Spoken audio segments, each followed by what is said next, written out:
this place!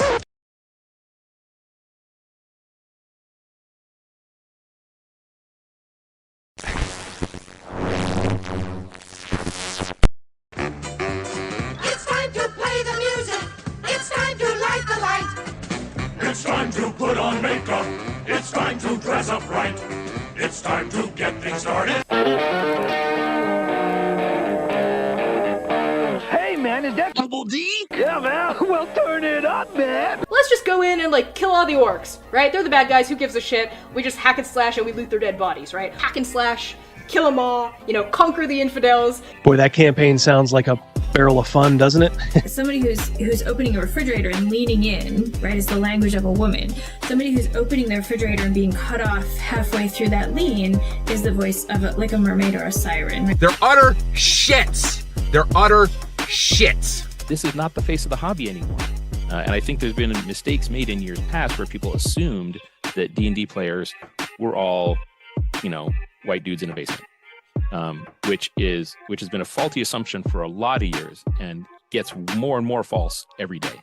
And so it's, in my viewpoint, honestly, guys like me can't leave soon enough.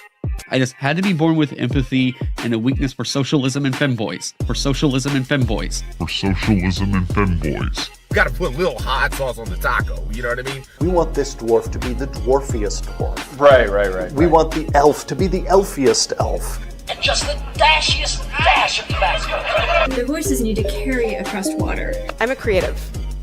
It's a huge drain, right? Because fans can be off. When we got the descriptions, they were very adamant. They were like, try not to make it like a white blonde guy. Like, please. Like, we love him, but there's like 500 million of them. You say white lives matter, they don't.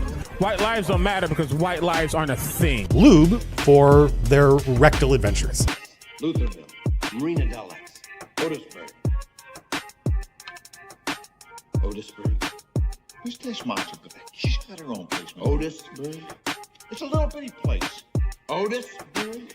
Okay, I just wipe it off. That's all. It's a little town. Okay. We'll do it live. Okay. We'll do it live. Fuck it. Do it live. I'll write it and we'll do it live. Fucking thing sucks. Yeah. 5, 4, 3. Great, Sam. We dumping chump. It's a landslide, sir. On guard. It's time to mobilize. Let's go. Let's go. Let's go. A giant penis. Did you cry? That so much. I went into the house and my wife was like, "What's wrong?" And I just crawled onto her and sobbed. Oh my God. Well,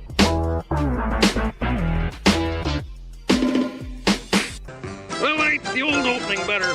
On with the show.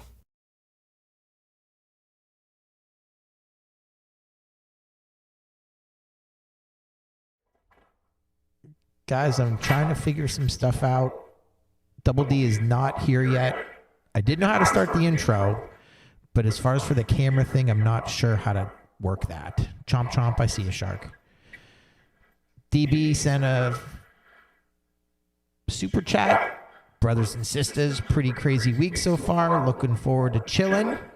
Got an adult beverage and some Popeyes. Let's bring it. Let's get it on. Absolutely. Thank you, Disco. Trying to figure out. I'm nervous to start pressing some buttons because I just don't want to turn the thing off. But Double D is nowhere to be found yet. So he went upstairs to go to the restroom and never came back. So, no Rogan tonight. Hold on. That was the door or something. No Rogan tonight, so it's definitely not him. Rogan has taken one of the twins down to college, to university, as they say, tomorrow. So, I think he's packing up the car, actually. Oh my God! They killed Rogan. You bastard!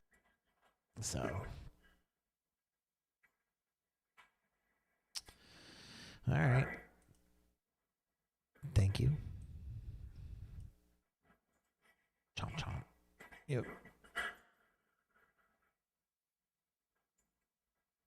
All right. be right back, apparently.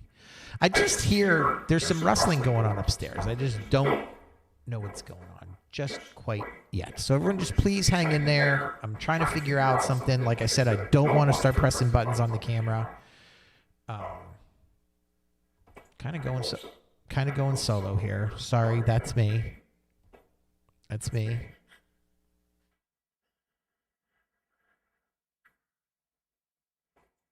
Hang in there. Echo, that's probably me as well, Mad Scribe. I'm kind of new at this. Rogan is always playing hooky. Got that right. Clear out of here!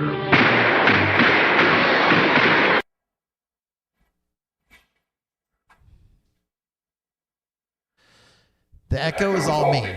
That's mine. Trying to figure this out. Please hang in there. No one leave. Please hang in there.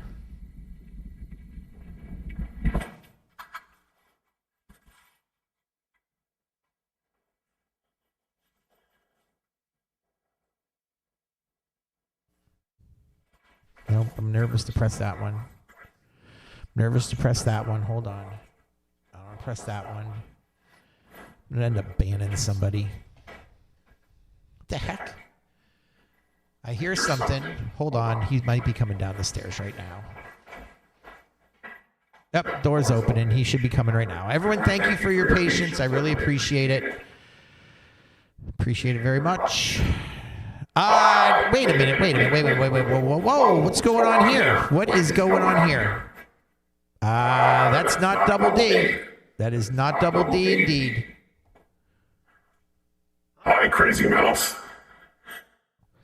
How are you? Oh, well, mind telling me what's up? Yeah, just thought I'd drop by. I was in your little shitbird. And, I know how to find Double D. He's gotten under my skin, I've gotten under his. By the way, I think he needs to pay for more classes for you.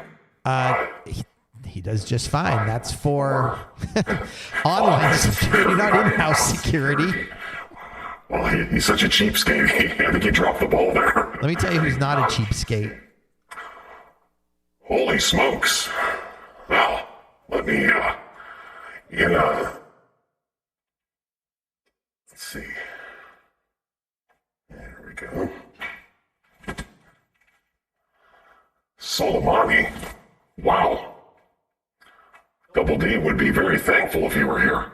There we go. I guess he's not used to getting super chats this big. Just wanted to jump on. Wait a minute. He does just fine.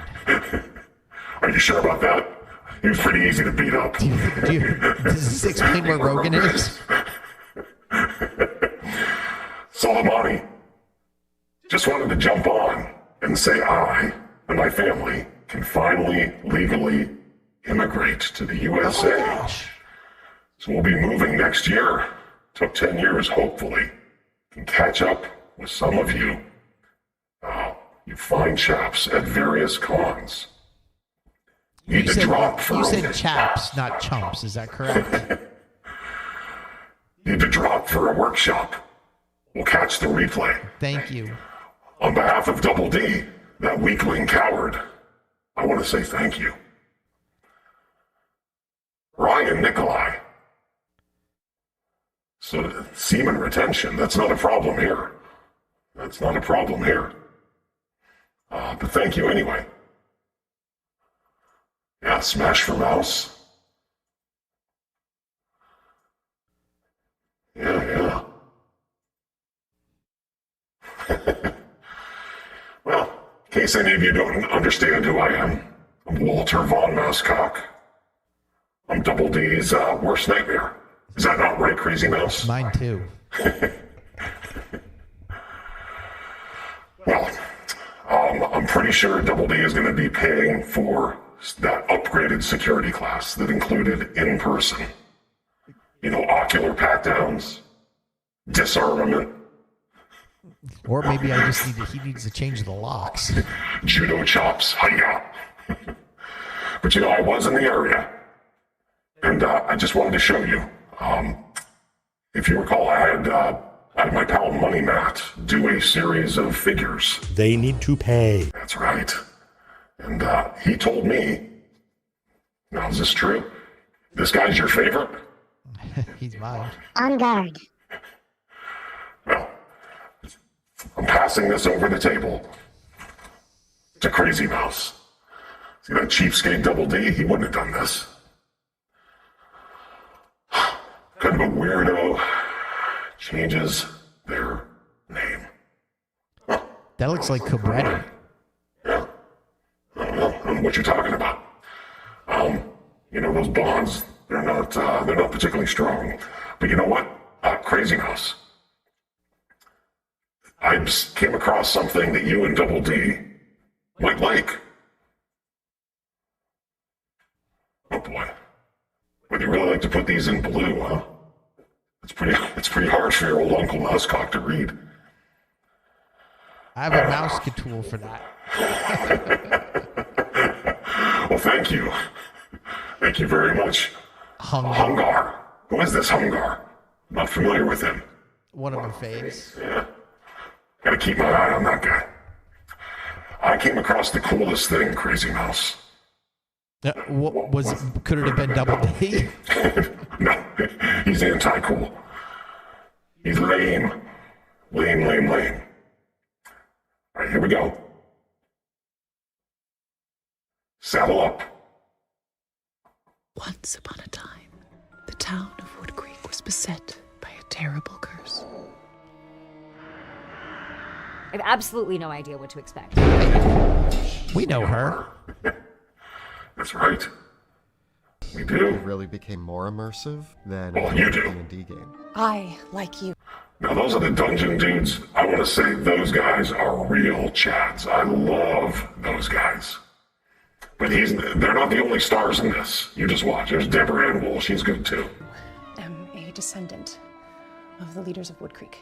I believe if we can find it and reverse it, and perhaps save all of Wood Creek at the same time. I knew this was going to be cool. I don't think I knew. Is that Pedro Pascal? Is that the Red Viper? Almost as cool. There's a bug with an eyeball in it! That was crazy. That was fun. I'm Deborah Ann Wool. Anjali Bhamani. Monty Martin. Iman Vellani. Chama Jumper. Kelly McLaughlin. Jessica Hennick. Will Wheaton. Is that baby Jessica? Remember when they did that skit on Saturday Night Live? Do you ever watch that, Mousecock? It was like when they're trying to fire people, Niff and and that girl was like, "Quit telling around your baby Jessica," but I am baby Jessica. I did see that back when SNL was funny. Was that the Starbucks one? No, that might have been the Books A Million one or whatever. Oh, okay, yeah. Spread open. Welcome to Wood Creek, where the party never ends. Friends and enemies, that is a natural 20. We bind you here to set all free. We ask for strength, so won't it be? These are the tales from Wood Creek. Mary Riley.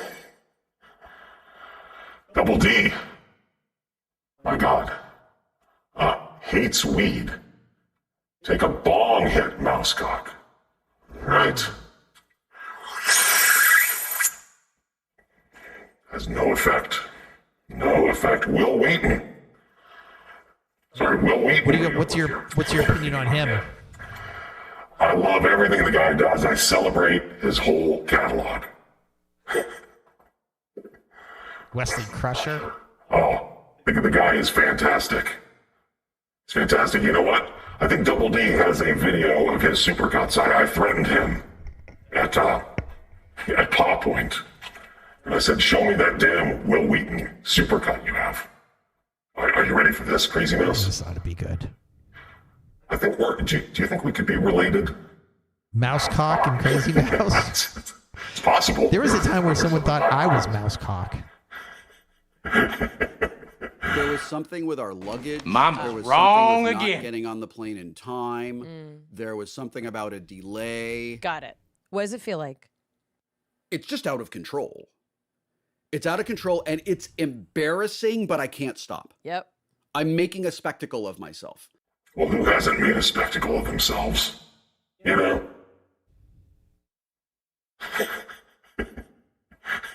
You with me over there, crazy? Did you fall asleep? Nope, I'm here. Looks like Freddy Krueger, except like different colors. That is a darling sweater. I love Will. This is a great man. Who's this? Patrick something or other. Good old Patrick Demo. Watching you guys. Did you see him? Hold on. Before you read that, did you happen to see him at Gen Con? Him and his lovely wife run a booth? Oh, yeah, maybe I didn't notice. He said something. He's watching us in the background. Well, he works on his flagship RPG. Age. Can you read that? Age of Mages. Oh, Age of Mages. That sounds great. My game may not make the money your friend Matt made, Mr. Mousecock. But at least mine will be completely finished. $10. Doesn't Double D give these lunatics something whenever they give a $10 super chat? Yep. Like, you've got ogres. Oh, those are two other macho men. I love them. I love them, yeah. Hey, thank you, Mr. Demo. I look forward to your game. In fact, I would maybe be the go-between between you and Money Matt. Maybe he can publish it for you. What do you see that? Hungar. Will weeps. Where his wife? When his wife doesn't peg him. When he's a bad Wesley. My God. Clear out of here!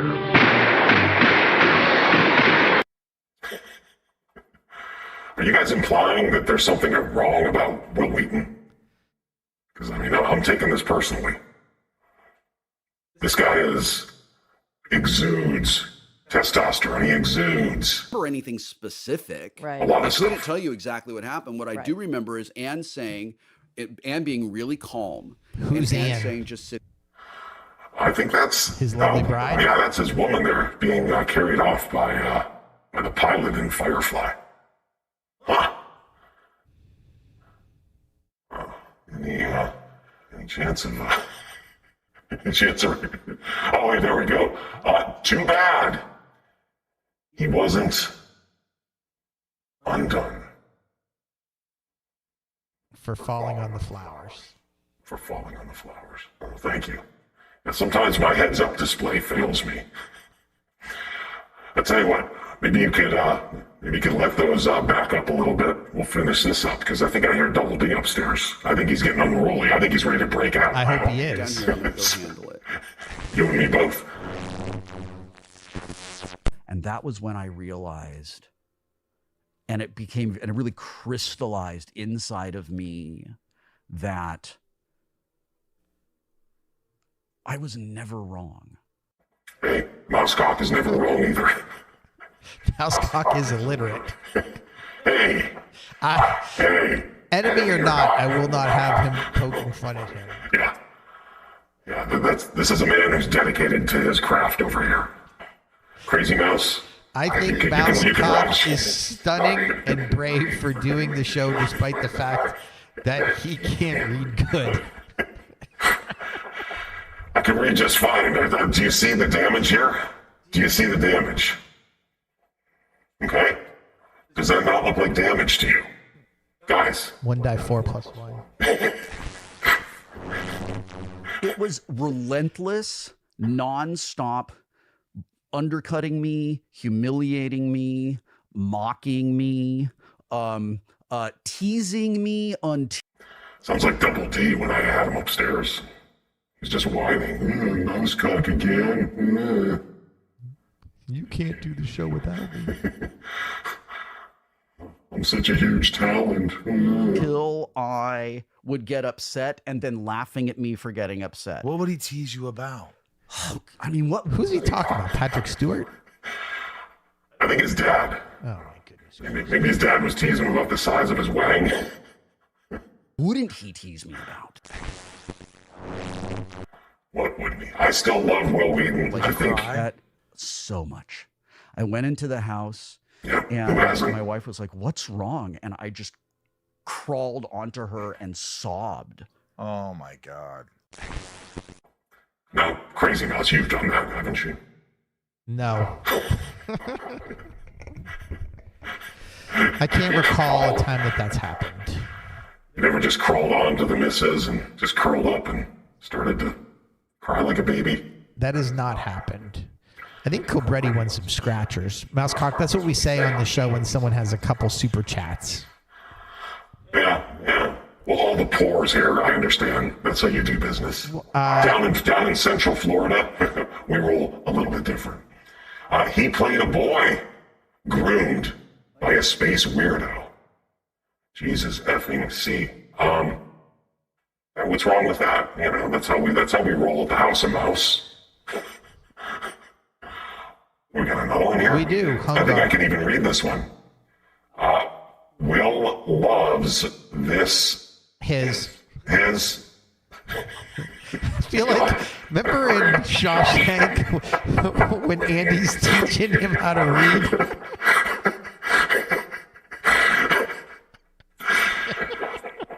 This time it's Mousecock in the reading van.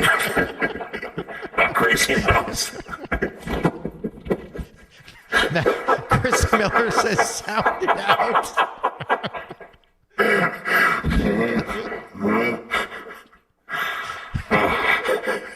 Cat.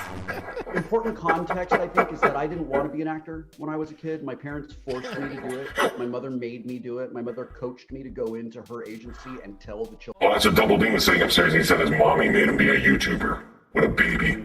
I wanted to Total baby. And then through a combination of incredible emotional abuse from my father and a lot of manipulation using me from my mother, like really put me in that place. The popularity and critical and popular acclaim for Stand By Me came very quickly. and like. Did you ever see Stand By Me? I have not.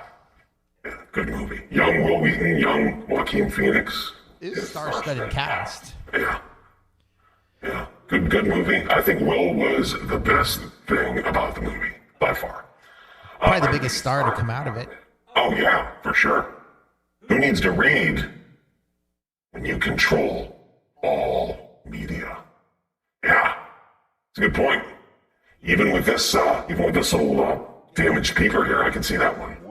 Now he's showing me the proper respect. Some of you mooks are not. And I recall thinking, oh, this is so cool. I'm so excited about this. I can't. Doesn't he just exude masculinity, Crazy Mouse? No. What do you mean? I mean, that's a man's man right there. That's why he has the beard. Drink him in. Well, Double D has a beard. He has the beard so people think that he is a guy. Yeah. All right. Watch your ass there. I'm Will Wheaton's wife's boyfriend. That's funny. Hungar. I'm beginning to like this Hungar guy. Wait to see what happens next. So you've never really loved what you've done? No. I mean, I enjoy being on. I love what I do. I get up every day and I'm like, man, limitless possibilities, Crazy Mouse. How about you? All provided by the House of the Mouse. Yeah. What do you do when you get up? Do you go collect your government cheese or something like that? No. I go to work. Stacking cheese. Slaving away like a chump. You got to get those House of Mouse bucks going. You know the famous YouTuber Scott Garibay? Yeah, Double D watches him. Him and I have something in common. We're in the same line of work. Yeah. Scaring women. That's fun. Putting hot sauce on tacos. On the set, I enjoy being around other artists. I love being around other artists. It is where I feel the most at home. It's where I feel the most safe. It's where I feel like I'm around people who have the same weird expressive thing that I have. So I love being on the set, right? getting to the set sucks. Like traffic and travel sucks. Auditions suck. Show business is awful. 14 hours sucks. It sucks. It's all that awful. sucks, you know. But when you're in a scene, when I'm in a scene with somebody, and something cool happens, something happens in an improv moment that neither one of us expected, or the director's like, I think we're gonna try this in a oneer and let's see if we can make it work. And what's a oneer?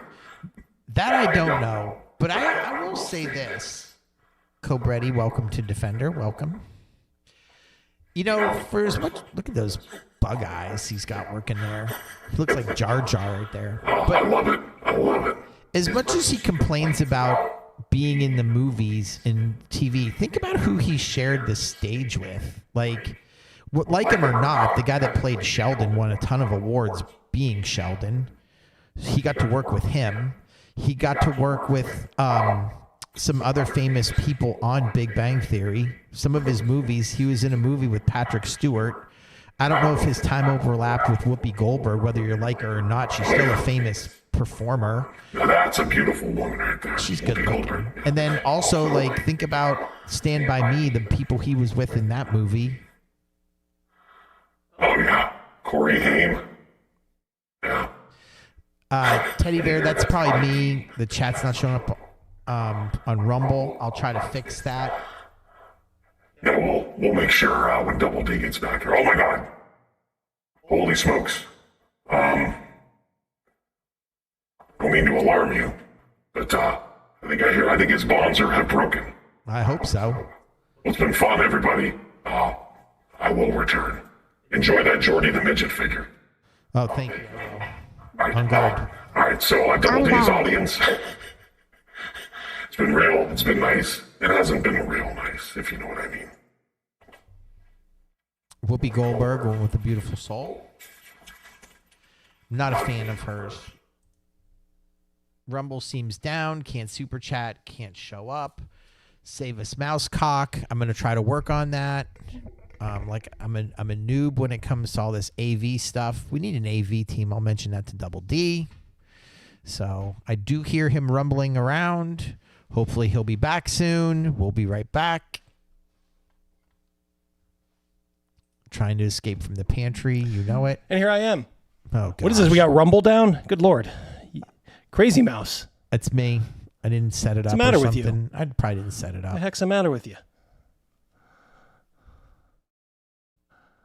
We got Rumble. Oh, there we go. Holy smokes. Checking the Rumble chat here, guys. Sorry. I just had to break free of my bonds.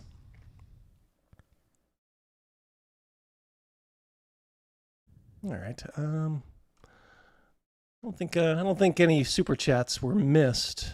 If you did, let me know. I'll try to get to them. Not try. I will get to them.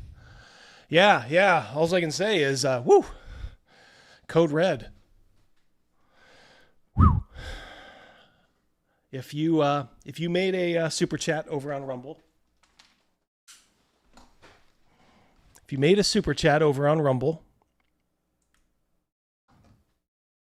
just let us know. All right, well, unlike that illiterate retard, Mousecock, I can read. Will Wheaton is my favorite NPC. Mine too. Oh my God, Crazy Mouse served Mousecock all along. Hey, all I know is that this guy's going to another security meeting. Like, you're going to learn judo. Now that one is I wouldn't mind that one. Who else? Go up. Let me all the people who didn't get their just due. Are there any? Played a boy groomed by Mokrabetti. I saw some of your overheard some of your chats from upstairs. Something about weed. Will loves his testosterone milkshake, says Hungar. Wow. Whew. The big news was we had a beautiful super chat earlier about $100 about 5 minutes ago. Yeah. From that was so kind. Mr. I was Soleimani, I believe, right? Thank you very much. Yeah, guys, I don't know what to say. This won't happen again, I promise, because it's all Crazy Mouse's fault. And mousecocks too. Well, I think the best thing to do is just to carry on, don't you? That's the best we can do. I don't know how. Oh my God! They killed Rogan. you bastard! Did he get Rogan too? I don't know. I don't know. We got Will Wheaton up here. What is this Will Wheaton slop? I went through that months ago. Ay. All right. Wayne said something. You missed my super chat right here, you rastard. It won't let me put a B in there. For 20. Put that up there. Give him something. Are you not entertained? Are you not entertained? Oof. I'm entertained. I like the part where he threw his sword. Yeah. Almost hit Oliver Reed. I'll say it. Bastard. You bastard. Thank you very much, Wayne. $20. You guys are very, very kind. Crazy Mouse. Bring it. All right, you owe me. You understand, you owe me. Well, in fairness, I'm getting ready to do the show, making sure the stuff's like legit, my mic's working. And I did hear some rustling upstairs. That's fine. But I didn't think anything else of it. And he's leaving his money map miniatures here too. Was this for Rogan maybe? It might be. Google's the dwarf. Yeah. Oh, I suppose he gave you a gift too. He did. Oh. He didn't give me anything other than tying me up. On guard. Oh my God, Mousecock's logo. That bastard, he left it on? Woo! Thank you. It's like he tagged a wall. Yeah, thank you very much, Patrick. Damn. I heard you're working on your new game. Buddy, when you're ready, you can come on and we will promote the hell out of that thing. Please remember our undefeated streak for Kickstarters. Hungar, for $2. I was Will's wife's first. You salty dog, you. Hungar. Dirty dog. Dark Knight, good to see you here, my friend. Just saying, chat. Double D goes. Mousecock shows up. Coincidence? No, it's not a coincidence. He broke into my house, tied me up. I would say that's a targeted attack. Hello. That is called a home invasion. Yeah. In some in some quarters. In some quarters of the world. Ryan Nikolai, I think he's owed something. He certainly is. Do we have something? All right, nothing to see here. Please disperse. Please disperse. Whoa now, don't go blaming Mouse. I know Pennsylvania has the castle doctrine. The fact you let this happen feels like slamming back a pint of, the bitterest dregs. We believed in you. Bitter dregs. What can I say? I do need a security team, apparently, Ryan. He ambushed me. He hit me. I was getting ready for the show. had my shirt up over my head. Then all of a sudden, he's like a hockey player. Yeah, he just.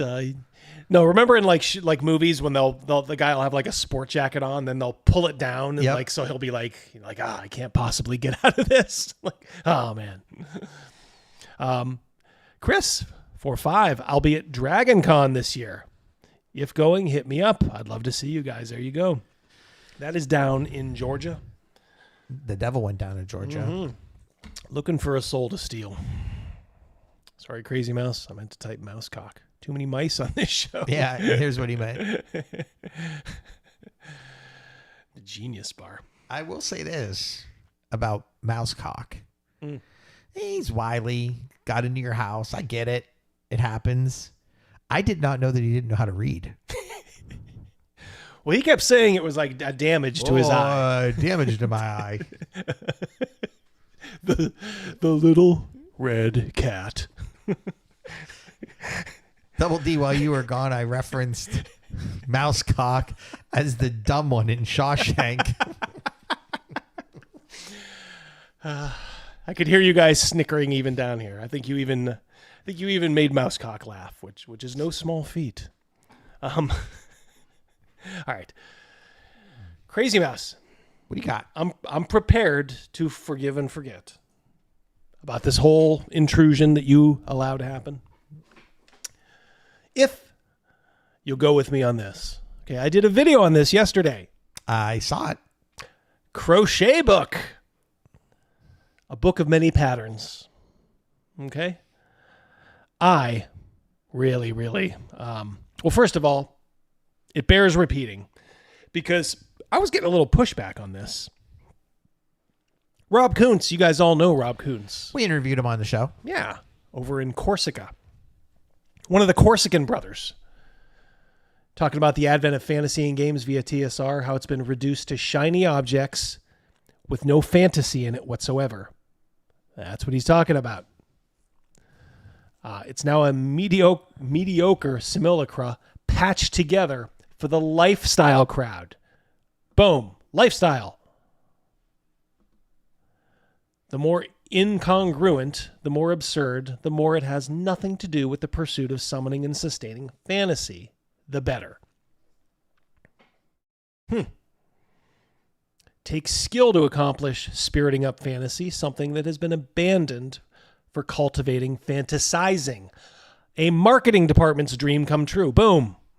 Marketing department. TSR sought the high road in that regard until it succumbed to the lure of money and power, the bottom line quest. So he's acknowledging that even when TSR even crossed the line into this stuff, but it was a bad thing. It's long been just another form of entertainment like thousands of others that are. But this was not the case at its onset, something I can hardly forget for the horizons in creative thought that it engendered. Boom. Well said, Mr. Kuntz. All right, go ahead. Let's do a couple of these. Dark Knight, mouse cock, cold cocked, double D in the back of the head. Yeah, still hurts. I don't know. All I'm going to say is I woke up and my pants were halfway down. I don't know what was going on. I'm not sure what was going on there. Sounds like Condor. Is Condor mouse cock? Well, I hope he is Condor mouse cock? Oh man, I know he didn't seem to be that size. You know, when I saw him, I think they're different people. God, I hope so. $10. Oh my God! Call down the thunder. Well, now you got it. Hell yeah. Crawford of the Crimson Claw. I'm going to crochet an image of Gary Gygax flipping birds and send it to Wizards of the Coast. Attaboy. Can't send Rumble super chats. They don't like $1. Hold on 1 second. Yeah, I don't know. I don't know what's going on, Spin Gypsy. Yeah, I'm not sure what's going on. If I'll just have to again. Could have been Mousecock. Could have been Rumble too. But yeah, I don't think I did anything. So either here's one. Oh, there we go. Yeah. All right, Patty for $2. Thank you, brother. Thank goodness that monster's gone. No room for commies on the channel. Hell yes. So there we go. It looks like you can, at least now, do it on Rumble. If not, it might just be a separate account issue, Spin Gypsy. Good to see you here, though, brother. And no worries either way. Was Mousecock walking like a gorilla?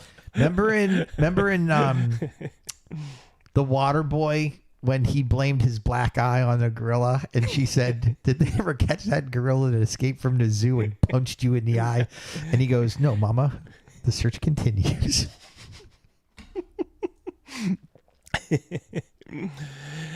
Successful test. $2. Spin Gypsy. Thank you. There you go. Condor is a mini cock. Too small for a mouse cock. Well, either way, if I was violated, I'm glad for either of those. I mean, mini or mouse. If it's going to happen, you might as well lay back and enjoy it. Oh, look, there's another one there from Mac, too. Yeah, I'll get it. You are on the job now. I think you're making up for your total lack of awareness earlier, Crazy Mouse. I am really disappointed in you. Whoa. I don't even think I got to read Max there. I was so crushed by that last comment. Well, hey, there's a chain of command here. We gotta instill some discipline. Next, D&D books. Cockatrice Soup for the soul. and how to influence cats and make friends. Thank you very much, Mac. Don't give him any ideas, by the way. Don't give him any ideas. Do we have something maybe new for Chris Miller? Something maybe new? Yep. Welcome to the party, pal. That's right. Indeed, welcome to the party, pal. It is woke culture. If we don't ridicule it, then the lack of criticism will be seen as acceptance. Yes, you have to fight against it at least as hard as they are fighting for it, or you lose. Yeah, and this is like it's like a debate tactic. It's called the appeal to triviality. Like, oh, come on. This is so silly. Why are you even worried about it? It's like, well, you worried about it enough to comment to me. I can't give my opinion. I mean, seriously? Come on. I'm getting a lot of, I don't want to say pushback, but this whole crochet book is getting defended a little bit more than I thought it would be. Roll for yawn. And I think, honestly, it's because I think there's a lot of guys who crochet and knit. And I'm not sure I would admit that. All right, so let's get in a time machine. You know who was a knitter? Careful. Was Bane. Oh yeah. That's true. Well, he can get away with it. Yeah, he can get away with it. Go call him a Nancy boy. Mm-hmm. But in that one scene at the kangaroo court thing, he's off on the side knitting. Yeah, like Madame Defarge. Hey, Bane, you filthy knitter. Crochet. I think there's a lot of dudes who crochet. Knit one, purl two. And it's like, I don't know what to say. It's nothing. Let's get into a time machine. Go back to the 80s. What would have happened if we were in high school and we said, "Hey guys, I have this great new hobby. I'm crocheting." What would have happened to us? Seriously, we'd have been executed. I mean, proverbially. Like your school career would have been over if you admitted you were a crochet person or a knitter. Yeah, 5 new books this last quarter. A cookbook, a crochet book, 2 blank journals, and 1 adventure. Yeah. Like I said at YouTube, Kevin Bloom lost millions of TSR money in bad investments. A crochet company was one of them. It's a great omen. Yep, exactly, Spin Gypsy. Oh, that's $10. I love knowledge. Hey, Double D! Thank you very much, Spin Gypsy. Oh, I got another one. Oh, my Lord. I might give him one too. Right. We want the... Yeah. Right. Shout out for Lady Brenna. She'll keep Mousecock away. There you go. Guys, get your Lady Brenna wear. Just copy that link. Like I said, I got Mrs. D a nice shirt. It's beautiful artwork from Patty. He's a very, very talented, great artist. And like I said, you'll be able to see his stuff in my upcoming adventure. Yeah, so Cal, if you're still here, I don't know if you can make that link live. If it's not knitting, making doll shoes, what's the problem? Sarcasm level 11. And it's like, look, if it's your thing, that's fine, okay? But it's just, you have to understand, like Crazy Mouse and I came from a different world, as I'm sure a lot of you did. Like we would never have admitted this kind of stuff as men. I don't know what to say. You know, it's almost like I'm incapable of responding when someone says, "Hey, what's wrong with knitting?" You know, if you're like a grown man, I'd be like, "Well, which link? The one about Lady Brenna shirts?" Yeah, the lady Patty's super chat about Lady Brenna shirts. You can make that link live if you'd like. Please do. But yeah, I mean, and look, the crochet book wasn't the only one, as I think maybe Chris pointed out. Oh man, look at these two. Well, all they had to do was do some artwork. These are campaign journals. It's mostly blank paper with like a border on it. They had to get a graphic designer, and that's it. This is easy money. You see this on the shelf, and you're like dazzled by that cover. Whoa, man, that's a Roper. Oh, that's Venger. Holy shit. Guys, do you remember Venger from the cartoon? I mean, he was a little fruity in the cartoon. Getting bamboozled by Adam Rich, a.k.a. Bobby the Barbarian. But I mean, Mac, membership, where the hell is our D&D book on blacksmithing and basic weaponsmithing? Yeah. Well, it would fit a little bit more, wouldn't it? Nick said, I love this quote. This is how masculinity dies, to thunderous applause. Yeah. I loved it in the movie. I say it every now and again amongst my peers. And for all of you guys, you can do Redfields too. Crawford of Decryption Craw.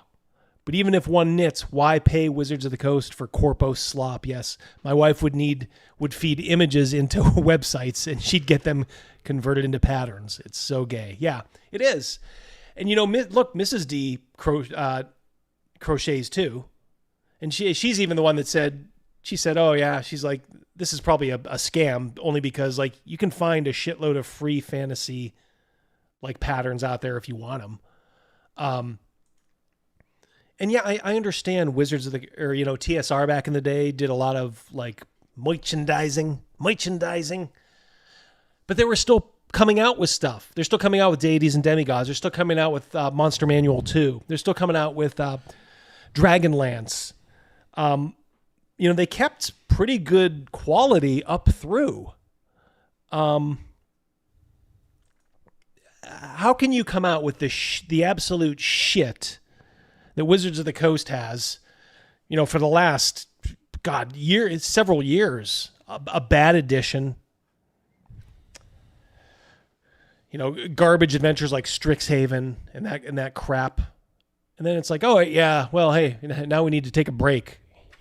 All that fantastic, game material, we got to ease up, things are red hot right now. Let's do a crochet book and 2 blank journal books. Oh, and I'm sorry. And like, whatever this is, the Warriors Wizards Compendium, a young adventurer's guide. Oh,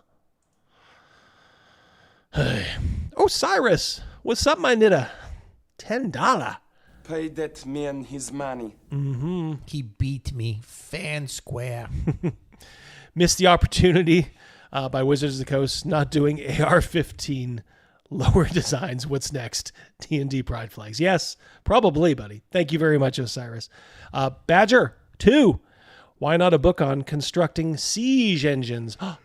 Can't do that. We got to get the schlock.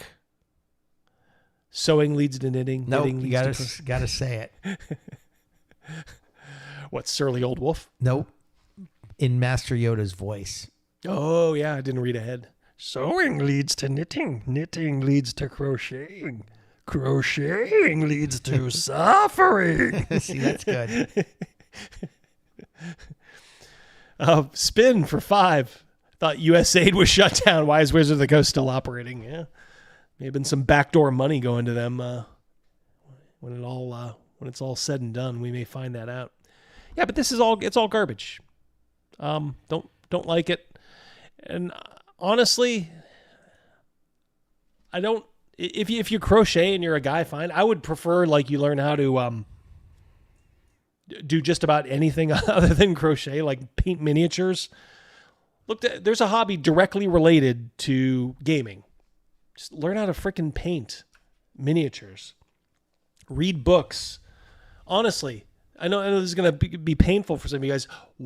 Follow a sport. Talk about the game. Yeah. Yeah, talk about just pick a baseball team. Just throw it on in the background. You'll soak it in through osmosis. I would gladly and do gladly do all of that, over something as odd as being a grown man who crochets. I don't know. And I understand some of you have little girls, or your daughters do it. That's fine.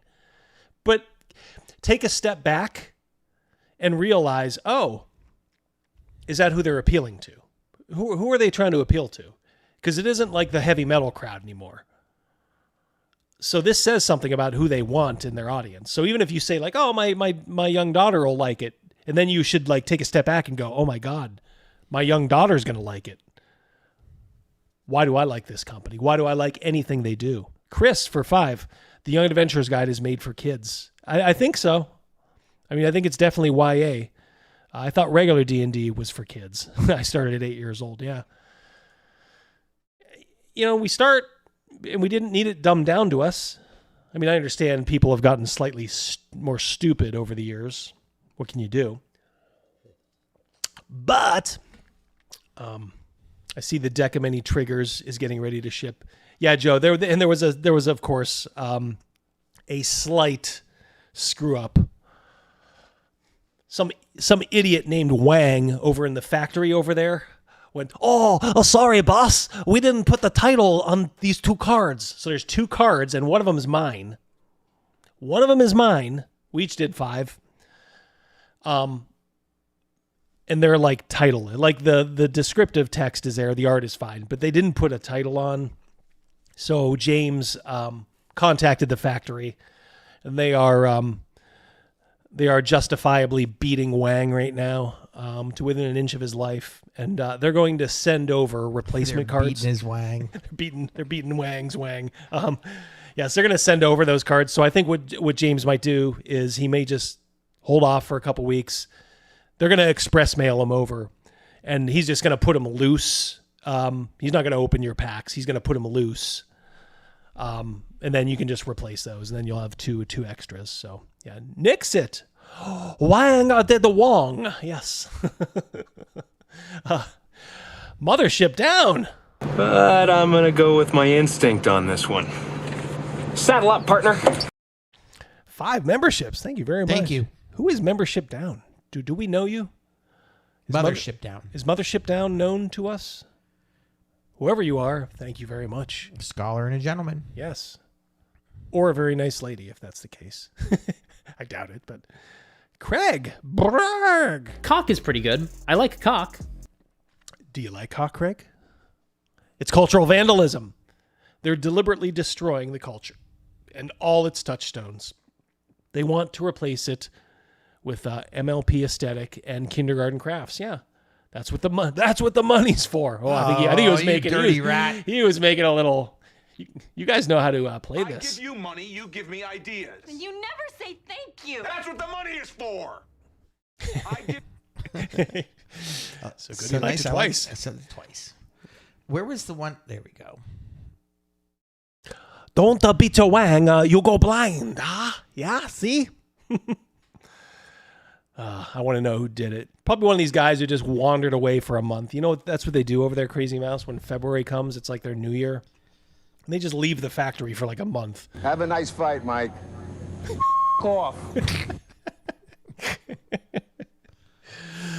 All right. My final word is you can't compare this to old TSR because old TSR was still releasing kick-ass product. Okay? When you're doing this shit and you've just, shat out a terrible addition to your game, which was done for very, very, very, I would say, suspect reasons. And your adventures are just hot garbage. I'm sorry, you got no leg to stand on. No leg to stand on whatsoever. This is crap, just like their role-playing stuff. We already saw the covers to the Forgotten Realms, whatchamacallits.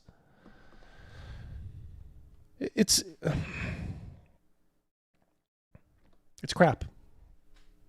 Before we get into the video segments, a word. Joe Karoff has passed away at 103. We should all be that lucky. You may not know his name, but you certainly have seen that logo before. He designed the iconic James Bond 007 logo. One of the best logos ever. Perfect for the movies, the character, everything. Moloch 92 for $20. Duh. It's not about money. It's about sending a message. Do you know what's weird about that scene about him burning all the money? Mm-hmm. At the very beginning of it, Lau's on top. They're burning him alive. Oh, yeah. Yeah, a lot of people... that was never lost on me. Yeah. It was never lost on me either, but I was watching just a little YouTube short of that, and someone commented and was like, they don't even, it's like he's not even mentioned. But he's on top of all that money. He's probably the guy who screwed up my cards in the factory. Burn him alive, I say. Hypothetically, even if you did crochet and liked D&D, why would you buy this book? You probably already made half the stuff in it. Yeah, a lot of the stuff is available for free. No, I think what he's saying is like if you like D&D and you crochet, you would have made your own beholder. Yeah. That's what I mean. Like or dragon or whatever. Like I'm saying, those patterns have already been made by amateurs and they're out there on the internet for free. So you wouldn't need to get them in a book. So it's redundant. And if you aren't into D&D and crochet, then you'll just probably never buy the book. Yeah. Well said, Moloch. Yeah, absolutely. And thank you so much. Very generous. All you guys. Very, very generous through our... It's not about the money. No, it's about sending a message. Wizards of the Coast releases the Exodus TTRPG. What's that? A new sci-fi tabletop RPG, Exodus, which ties into an upcoming video game of the same name. This week, Wizards posted the Traveler's Handbook and the Exodus Encyclopedia for sale. The new RPG was designed by James Olin, never heard of him, the lead developer of the Exodus video game, as well as past hits like Baldur's Gate 2 and Star Wars Knights of the Old Republic. I mean, he's a video game guy. I'm sure he's great at video games. Just because you're good at video games doesn't mean you're good at RPGs, but this is just another cash grab. Now, honestly, you know what this is? This is just advertising. Instead of like throwing a shitload of money into like commercials and targeted marketing, they're just like, oh, let's pump out a cheap RPG and sell it to the morons on EN World. You know, we'll get some money. We'll get some of our money back for developing it. Plus, we'll get free publicity from those morons. And everyone on, EN World will be like, oh yeah, man, this Exodus, man, this is a good game. Yeah, free to download character sheet. Description. D&D the flamethrower, says Chris. What's that? What did he say? D&D the flamethrower. Oh yes, yeah. Merchandising, yeah. So probably one of, I hadn't even heard of this game until I saw it on EN World. It reminded me of at the beginning. It looked like a Transformer type thing. Yeah. Yeah, to me, that is the most like basic bitch AI, like AI, show me something like future and sci-fi, would you? And it's like, okay, there you go. I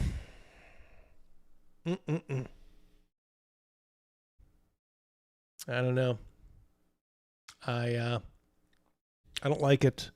It seems like a cheap cash grab. It's just like a video game. Yep. Like Wendy's Burger Place. Yeah, the TTRPG. Or was that Burger King? Oh, no, wait. I think it was Wendy's. I liked Wendy's when they had... I remember us talking about a Wendy's role-playing game. I liked Wendy's when they had those funny commercials. Like the ones recently, maybe within like last 2 years. It's like they're at the, like the same theme as like The Office and Parks and Rec, and all 5 of those characters. I don't know. I like those. I do too. No, Wendy's is good. All right. I used to scam them for free Frosties every time I went there to pick up a DoorDash. We were the beneficiaries too. And I also, yes, you guys were. And also, I used to, when I would go there to pick up a DoorDash, before we used to have to order this stuff and pay for it with like a DoorDash like debit card that DoorDash provided us. And there was always like leftover money on every order. And finally I just started wising up and I'd say, and then in a separate bag, can you put a bacon junior cheeseburger with just onions and barbecue sauce?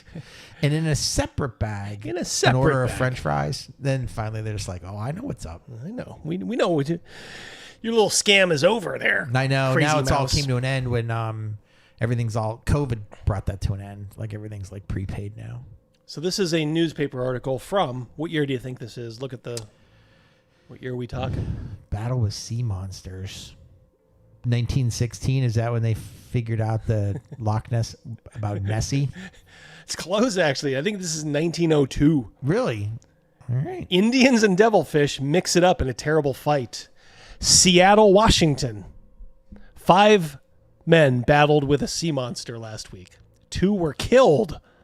The battle occurred between a 2,500-pound devilfish and a group of Indians in Nia Bay off Cape Flattery, during which 2 Indians were crushed to death by the octopus's tentacles, eclipsing that wonderful death struggle in the Toilers of the Sea. I'm not sure what that means, probably just reference to a book.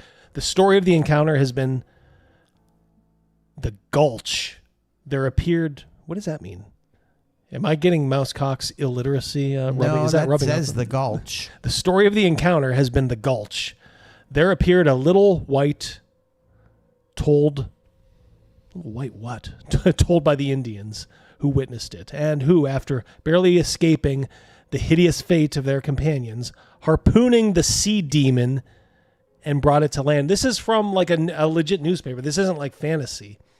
If you'd open up your newspaper in 1902, this is what you'd see. Shortly after leaving the shore, Indians in the foremost canoe gave the cry, which signifies that a whale was in sight. He'd seen what he supposed to be a whale's back rising and falling. Now and then it seemed to rise clear out of the water and stand still. Then as suddenly disappear. Delighted with the prospect of a good bit of sport, the Indians yelled, whooped, and wildly brandished their lances while they stood upright in their fragile boats and prepared to encircle the whale. When from the canoe in the lead Circle the whale. I'm just picturing George Costanza on top of the whale when he gets Kramer's hole in one. Yeah, yes. When from the canoe in the lead came an unforgettable... He was angry that day, my friends. Sea was definitely angry, Nanook. They say Indians. These had to be Eskimos. From the canoe in the lead came an unforgettable cry of terror. Then its explanation, Skullich, Skullich, yeah, big devilfish. Paralyzed with fear for the first time in their lives, the daredevil Redskins, yeah, they had a way with words back in the day, didn't they? I wish they changed it back. Yeah. Yep. Rest in peace, Washington Redskins. In the rear saw the mammoth tentacles of the great dull red hideous sea monster. Now they're talking about like an octopus coming out of the sea. Yeah. The boat, with its doomed occupants, were powerless. Steady, rocked and swayed, but there was no loosening it from that unrelenting grasp. Shriller and more terrifying came the cries from the helpless braves.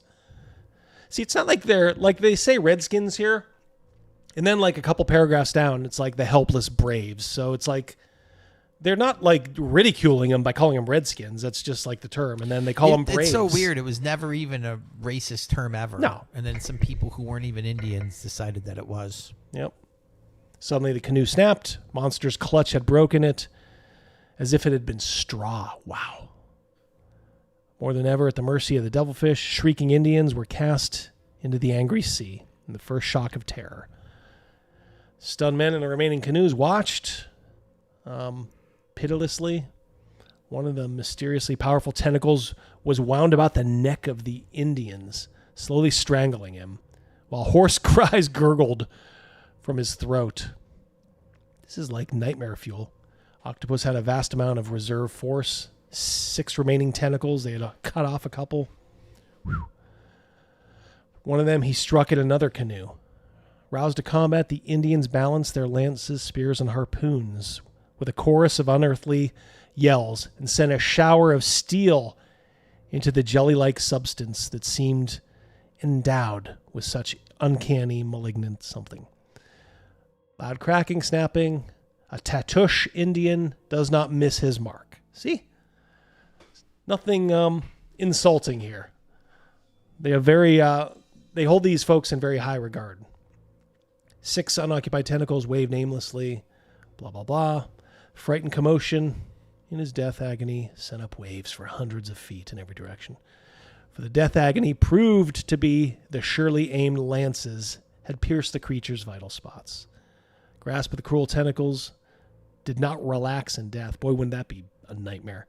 This thing's dead, but it's still like hugging you. It's like a constrictor. Yeah. The dead Indians and the spears and lances embedded in the tentacles had to be cut loose, as did the broken bits that remained on the canoe. Wow. They hauled it up on land. Its back was a dark red, lower parts pink, flesh color. Now it's getting to be like Cthulhuid. Arms and body measured 56 feet in length and weighed over 2,500 pounds. 350 suckers on each arm, running all the way from the size of a saucer to a pinpoint. And they all had OnlyFans subscriptions. One arm being long enough to wrap around a man 6 or 7 times. Where the suckers had attached themselves to the body of the Indians were huge blisters. God, it gets worse and worse. Unusual power attracted the attention of one of the coast steamers, and the captain slowed down to learn the story told here. There you go. We got something to clean up here. There we go. Go ahead. All right, Moloch. From what I know, the game is being made by a lot of the old Mass Effect developers. Looks pretty generic, however. Yeah, and I'm not saying it can't be a good video game. I'm questioning what's going to be so good about the role-playing game. I don't know. $2 from Spin Gypsy. Okay, so I just searched LOTR crochet. Yep, there's a book, Fellowship of the Knits. What the hell is up with yarn and fantasy? I was thinking of a Kraken the whole time. Yeah, release the Kraken, yeah. I made a little pieced together a couple of AI things. Oh, Mercurius sending a membership. Thank you very much, brother. Give him something. Yeah, I got something for old school's sake. 1, 22, 23, 24, Yodeling Through the Alps. One of my favorite games on Press. Thank you so much, Mercurius. Much appreciated, brother. Much appreciated. Oh, is it his birthday? I didn't even realize that. Yeah, I guess I picked the right story to tell. All right, so we will move on.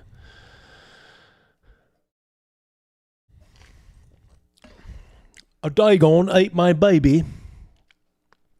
Mr. Pew Pew, I got to see the movie Dagon for the first time last week, me and Mrs. D, or a couple weeks ago. Pretty cool movie. The sound editor should be shot, but other than that, good movie.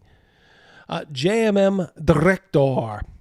I shall call you Chief as a sign of great respect to your people. Vince Vaughn, Hacksaw Ridge. Yeah, that man knows how to co-star in a film. I love Vince Vaughn. Love him in everything. Breakup is good, but I liked him in Breakup. I liked him in Dodgeball. Dodgeball was funny until is that the Meatloaf one? No, that's Wedding Crashers. That's Wedding Crashers, yeah. Yeah. Till what's his name came and ruined it. Will Ferrell. Yeah. You are not a Will Ferrell fan. I like him in Elf, but other than that, like I don't find Will Ferrell very funny. He's he can come on too strong. You know, there's times where I find him funny, and then there's other times where I'm like, ooh, yeah, this guy's gotta. I liked him in Elf. And that's Vince Vaughn is in Rudy. That's right, Rudy. Yep. Yeah, he's in a lot of like underrated stuff. Pretty based guy too. He was and you know what? Crazy Mouse. He was in Joe Manganiello's D&D game. Oh, really? Yeah, there's a picture of him in Joe Manganiello's room. They actually asked him. He was on the sideline at a football playoff game for college, I believe it was, and he didn't have his sideline pass, and they asked him to leave, and he threw wait, seriously? You're throwing me out? They're like, gotta have a pass. Yeah. That's where I probably would be tempted, I don't want to do that. I probably would trade it in, like, guys, I'm Vince Vaughn. I liked him in Dodgeball. Yeah, for sure. Yeah, he's also too, let's just say politically, he is not liberal. I don't think he makes a big deal of it. Like would a lot he of have folks. been in that? Would we have had dinner with him? No. I don't think he likes gaming enough to go to like Gen Con like Joe. But I think he probably likes it out there enough in Hollywood. Like, oh yeah, I'll play D&D. Seems like a pretty cool guy. All right, so this is going to piss you off.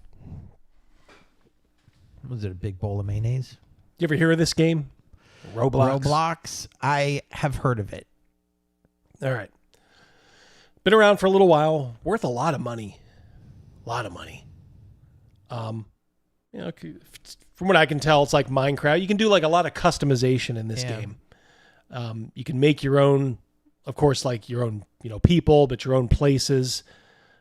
Interact with other people. I think a lot of it is that it's like a social game because you make a little avatar, and you go around and then you interact with real people via their avatars.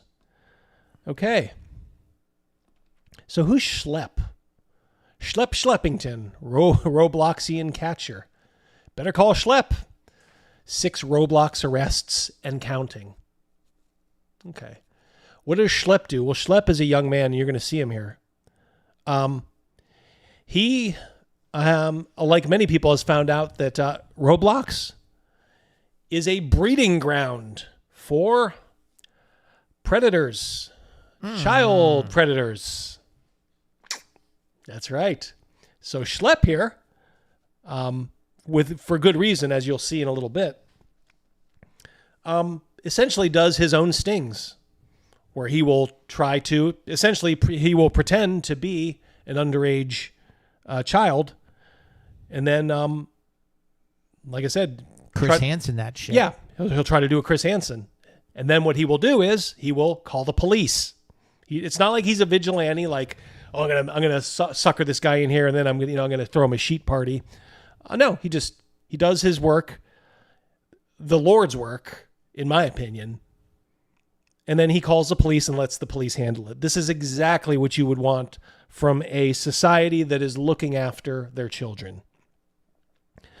But something happened recently. Let's take a look.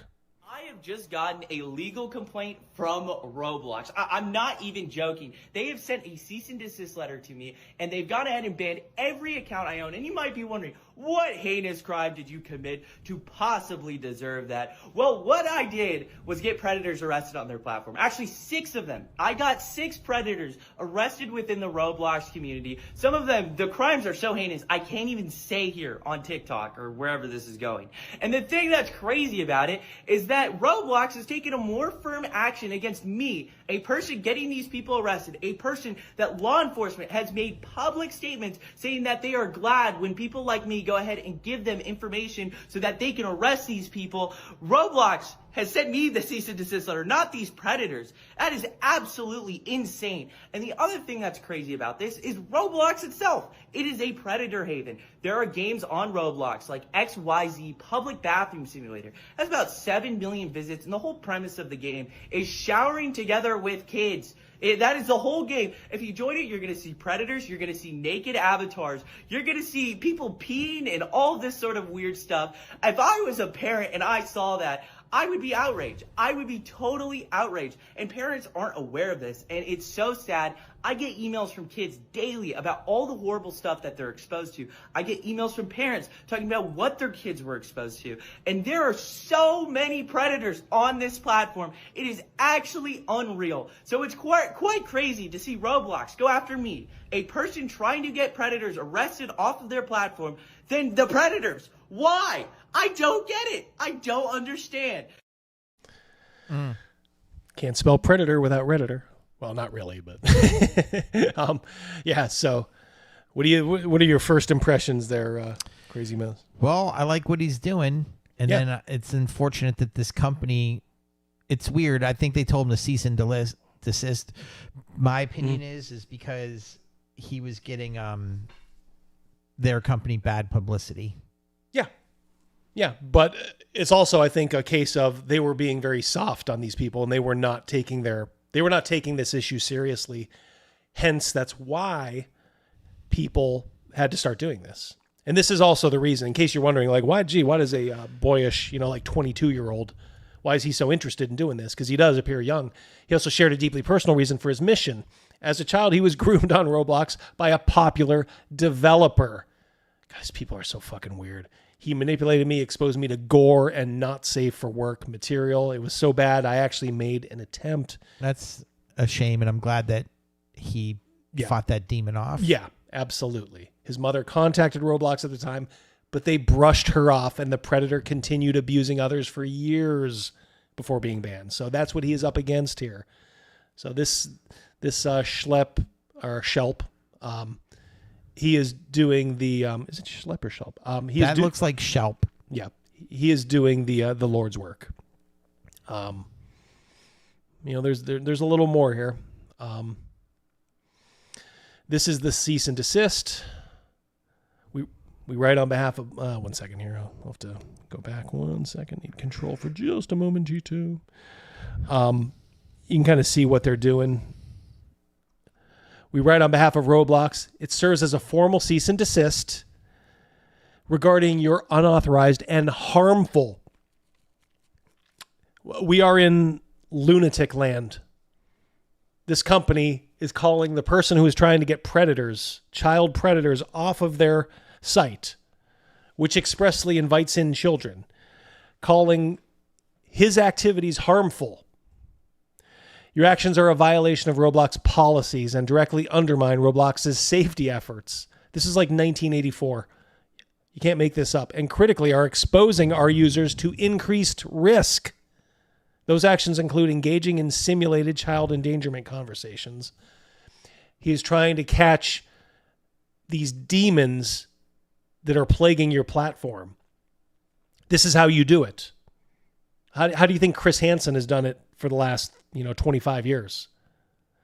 Sharing or soliciting personal identifiable information, whatever, directing users to move conversations off platform. And I think he's even doing a solid to Roblox here by moving these conversations off of what I can only guess is Roblox's their own chat platform and onto like a Discord server. So it's almost like when they do that, it's almost like, okay, so Roblox, we're not even going to include you from here on out. We have our fish on the hook. Now we're just going to take them over on Discord where, we can, trap them and then call the police. Unbelievable. This is the chief safety official for Roblox. See you they then. Take care of they then. Have a good one, man. All right. Does not look like... He looks like Toby from The Office. Yes, he does. He does look like a... Ugh. Mrs. D would say, get it off, Double D. If you ever want to have SCX with me again, I'm losing the will. When you look at a guy like this, he just kind of has that... exudes femininity. This is the CEO of Roblox from the beginning, I believe. This is David Baszucki. He's been pretty much silent on this whole thing, although they are really being taken to the woodshed now. So they are starting to pull all these last minute maneuvers to throw up these safety measures. In March of this year, he brushed off parents' concerns about safety, saying, if you're not comfortable, don't let your kids be on Roblox. You're inviting kids on, creating what is called in the insurance industry an attractive nuisance. And then you're saying well, just don't come on. No, that's really cool. Get them hooked on something and then have a unsafe environment for kids. And then just allow your predators to run free. Spin for 5. They just busted a high-level Israeli pedal in Vegas. He saw no cuffs and was sent home to Israel. Oh, great. X has censored any discussion of it. It's ubiquitous. God, it pisses me off so much, bro. Como, look, yeah. Yeah, you're talking about the side child or the chief safety officer. And this guy just kind of looks... And there's a bunch of issues in here. There he is speaking. Toby. There's Toby. Number one, the violation of our policies about being honest about how old you are. Number two, well, it's going to be pretty hard to catch a child predator if you say you're not a child. Moving conversations off platform. And number three... And I don't know why moving conversations off platform. That's pretty much to absolve you guys, even though you're the breeding ground for it. That kind of puts you guys off the hook. Waiting to tell Roblox Yes. when they identified violative behavior to come and tell us so we could take action. All of those things are against our policies. Snake oil for 5 memberships. You have nice manners for a thief and a liar. Congratulations. Whose voice is that? I think his name was Theodore. He was like an entertainer from like way back then, if I'm not mistaken. Or it was Richard Boone. I'm not sure. Which one was it? Chat will tell me. I always get those two mixed up in that movie. Basically, this guy is saying Richard Boone. Oh, Richard Boone. Okay. Yeah, there we go. Yeah, good actor too. He's mad because that Schelp did not contact Roblox before he contacted the police. It's insane. You have to call the police first. And all of those things make it more difficult for us to keep the platform safe. So while I think some of these groups started off in a really good place, and they started off, really, and they still do really care about the community, the actions that they were taking were putting our community at greater risk and were violations of our policy. How could you be at greater risk when you get predators off your site? I don't understand. This is what he was referring to. There's your XYZ public bathroom. Yeah, pretty wholesome. What you doing over there, little Johnny? I'm disgusting. I'm playing Roblox, mommy. Oh, what are you doing here? Oh, why are you going to the bathroom? And why is there like a man why is there a little cartoony man in a dress watching you? Weirdo. There was a thing a while ago of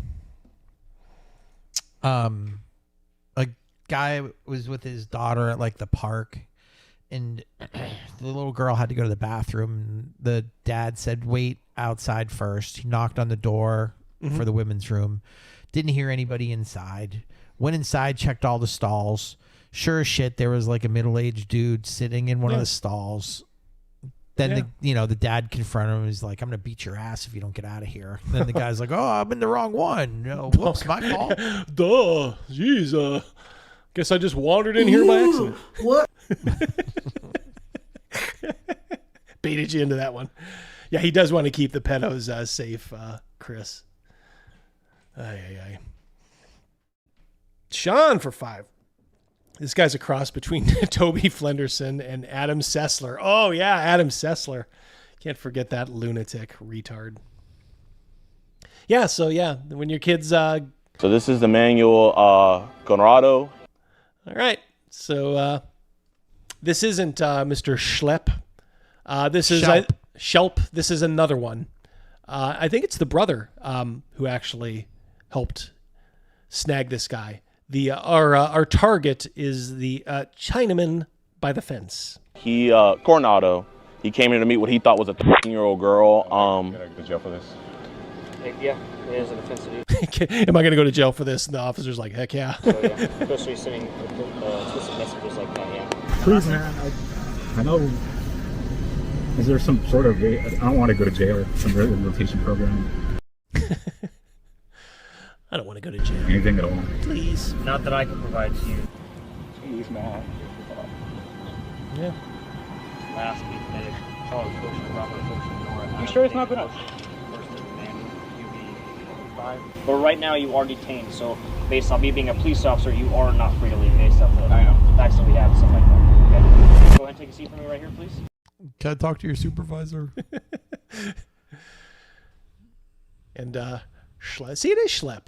This is his own account. I think they just misspelled it in that article. Okay, there you go. Thank you, Magna. Yeah. Quam? Magna Quam. Yep. Magna Quam. Yeah. Sound it out. Schlepp. Do it Mousecock style. You make me happy. Roblox has tripled down in their latest newsroom post outrageously comparing me to actual predators because my decoys tell adults they're children. Yep, so this is him just kind of spilling the tea on what's going on. Yep.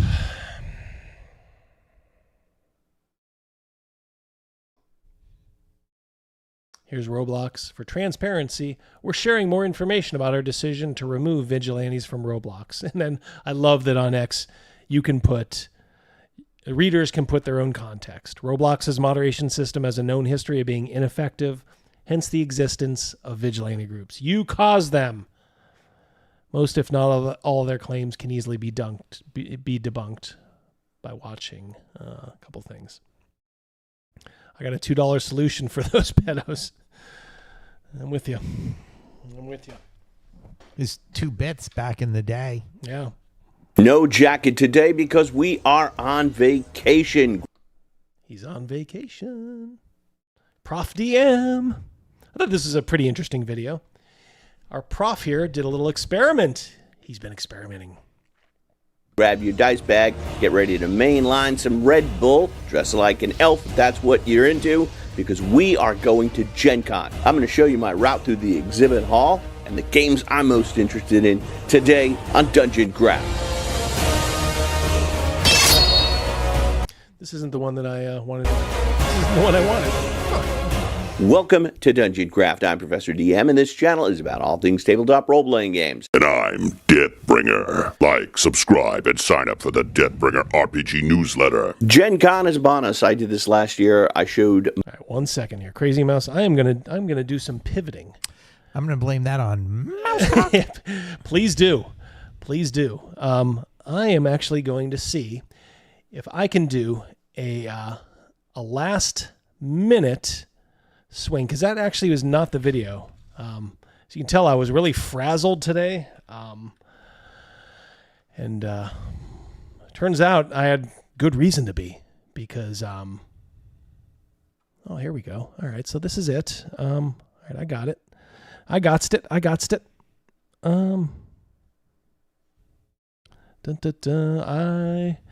You guys are seeing a real professional at work here. I mean, I'll do an impression real quick. I saw this on YouTube, so it's not my own. It's Jason Statham being told by a Target manager that he accidentally parked in a handicap spot and he needs to move it. That was it. What are the top 20 most played role-playing games right now? That's what I was curious about when I went to Gen Con. This is the one I wanted. Guys, Double D is at the height of his powers. I mean, Mousecock invasion notwithstanding. I was able to switch gears Recently, and I did a took me 30 seconds. bit of research and canvassing, and I have compiled a list of the top 20. How does your favorite game stack up? We're going to see today on Dungeon Craft.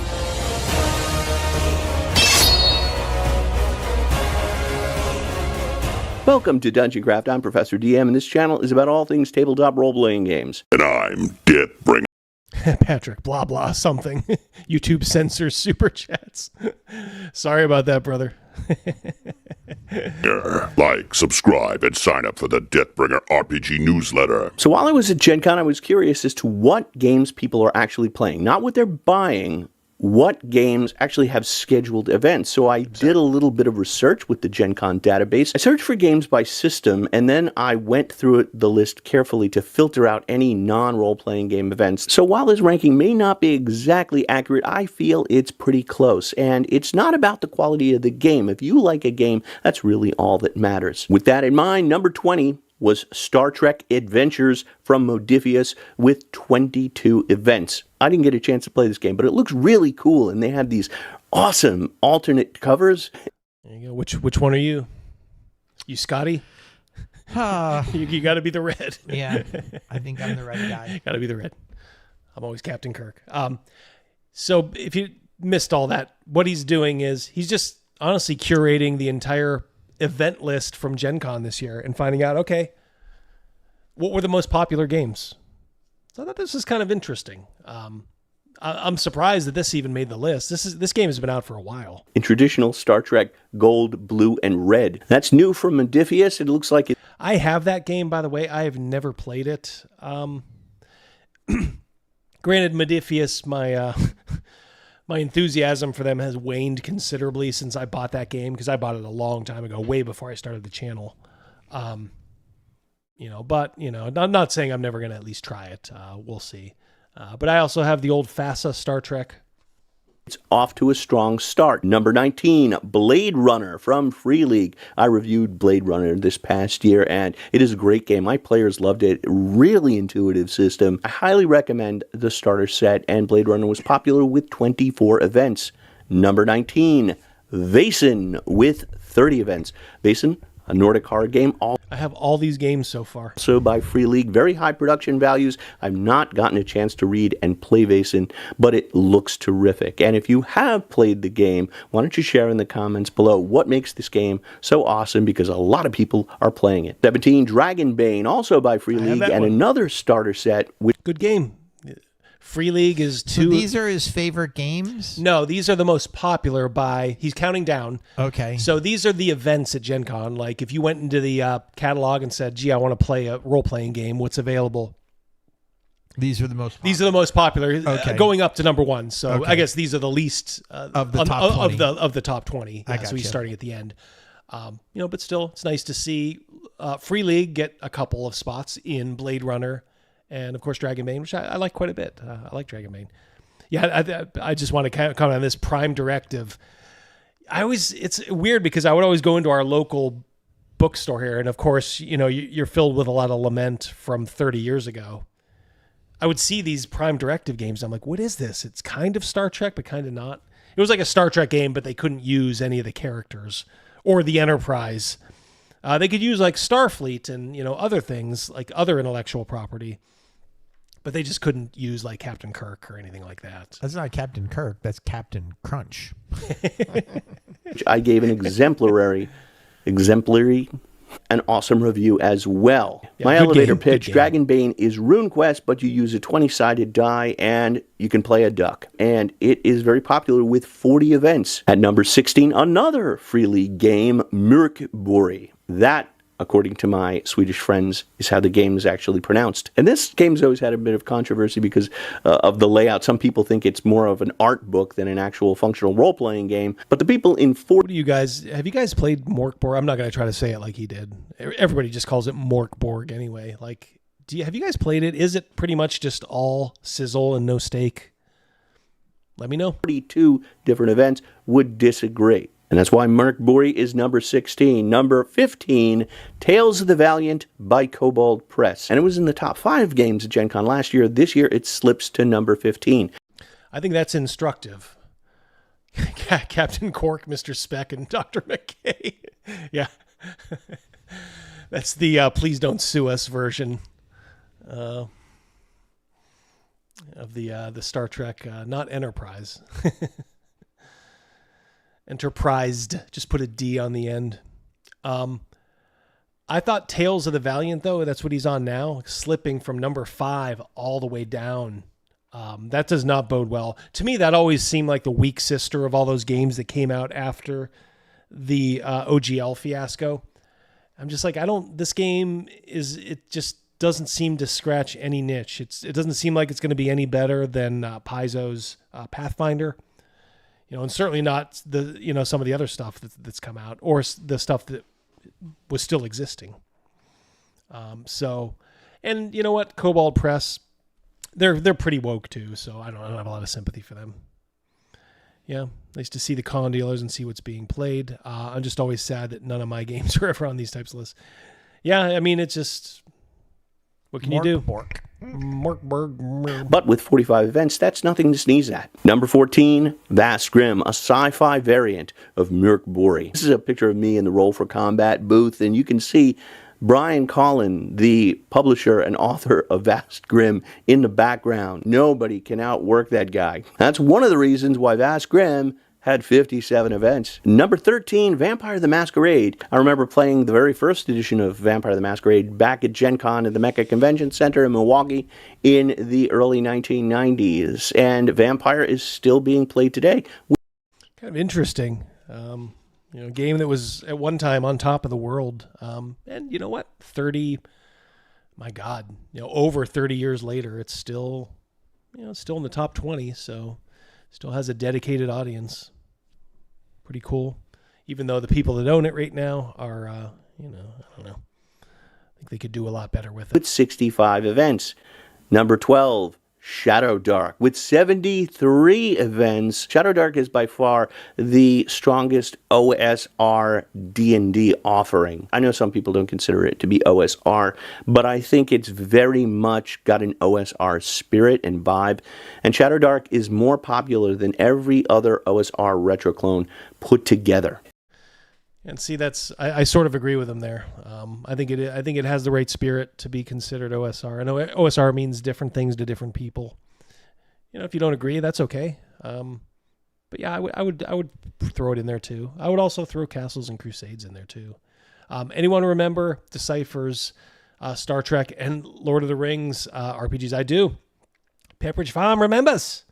You own and enjoy both. I remember reading those, Patrick, at Media Play. Our friends Gavin Morgan and Captain Stern, that's where they met. We knew Gavin Morgan, before, but he met our friend Captain Stern there, and Captain Stern came into our gaming group. But it's a weird thing. I remember the Decipher Star Trek game. I remember, again, reading it there, and for some reason I never pulled the trigger on it. Yeah, live and learn. And that's with 73 events. And speaking of Shadow Dark, a word from our sponsor, Roll for Combat. Deathbringer here, ready to toss your dice and your morals into the abyss. Then back the Roll for Combat Kickstarter.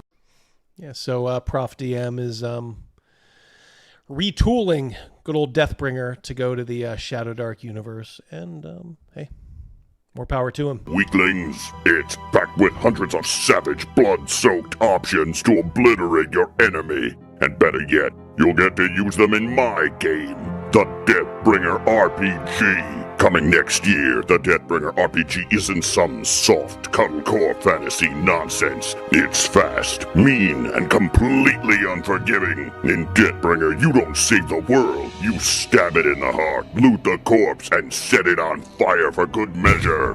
Every backer of the Roll for Combat secret tomes for Shadow Dark.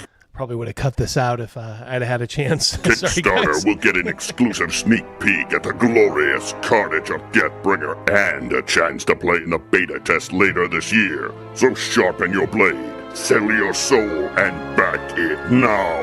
Ignore me and I'll use your spine as a bookmark. Right, Prof. Back now. Number 11, we have a tie. It is Cypher System and Daggerheart, both with 80 events. Cypher System... Daggerheart. Cypher System is Monty Cook's. I don't get it, but hey, I understand. Some people love Monty. Of course, from Monty Cook Games, and Daggerheart, the Upstart game just released. Now keep in mind, when these events were planned, there were no physical editions of Daggerheart available, only PDF. So actually 80 is a very good showing, and what I would expect to see next year is Daggerheart to have even more events. Oh, I would count on it. Magnaquam for almost $5. Hard to believe now, but in the early 90s, many thought Vampire would topple D&D from its throne. Yeah, and I don't think it ever did from a sales point of view, but kind of culturally, I think it sort of did for a while. And it's kind of odd, but that's right when I was getting back into D&D, so we always looked at like the vampire people, like, these fruity vampire players.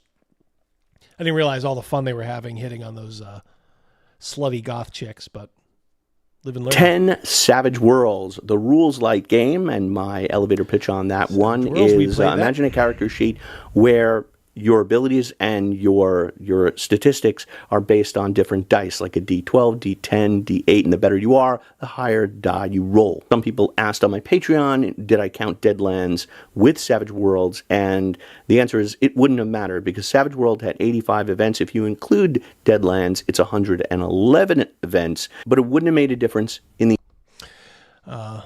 Dios amante. Dios amante. Evening, boys. Have you read any riffs? Just got into it, and it's pretty unique. Yeah, I'm not a riffs person, but I have great respect for it. But no, that I have a kind of a blind spot, if you will, when it comes to riffs. So, but I'm sure I know some of the others in the chat do like riffs. So more power to you, and thank you very much for the super chat. The overall ranking, because number 9 is Pirate Borg with 120. Look at him. I see what you did there. Yeah. Nice. One event. Pirate Borg turned out to be the most popular of the Borg offerings, and one of the reasons I think this game is popular, in addition to the outstanding layout and art by Limithron, is because of the popularity of Pirates of the Caribbean, which that IP doesn't have a role-playing game. And I gotta say here, look is everything. These Borg games, 3 of them are in the top 20 as far as like most popular games played at Gen Con. And these are all books known for having, this kind of unique visual appeal. Some even say like Shadow Dark too. It has a unified look. The artwork and the aesthetic. It is way more important than I think people understand. James has fantasy RPG fatigue for $20. Holy smoke. What happened to the tolerant left? Good choice there.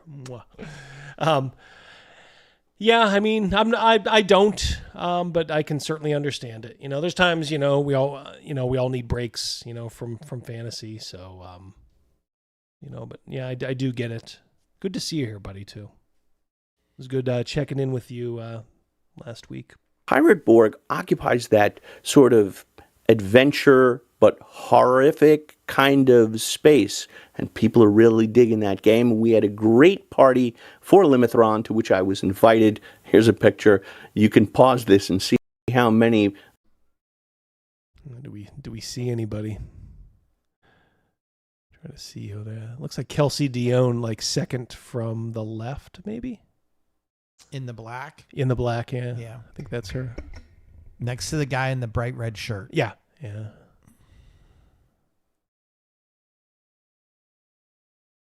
Not sure. I'm sure everybody else knows who these people are. They're probably like influencers and all that. I'm so clueless when it comes to these things. I wonder if Bob's in that picture somewhere. Yeah, my guess is he probably would be, wouldn't he? He had to be. Bob, I think you're listening. Tell us where you are in that picture. Yeah, come on, Bob.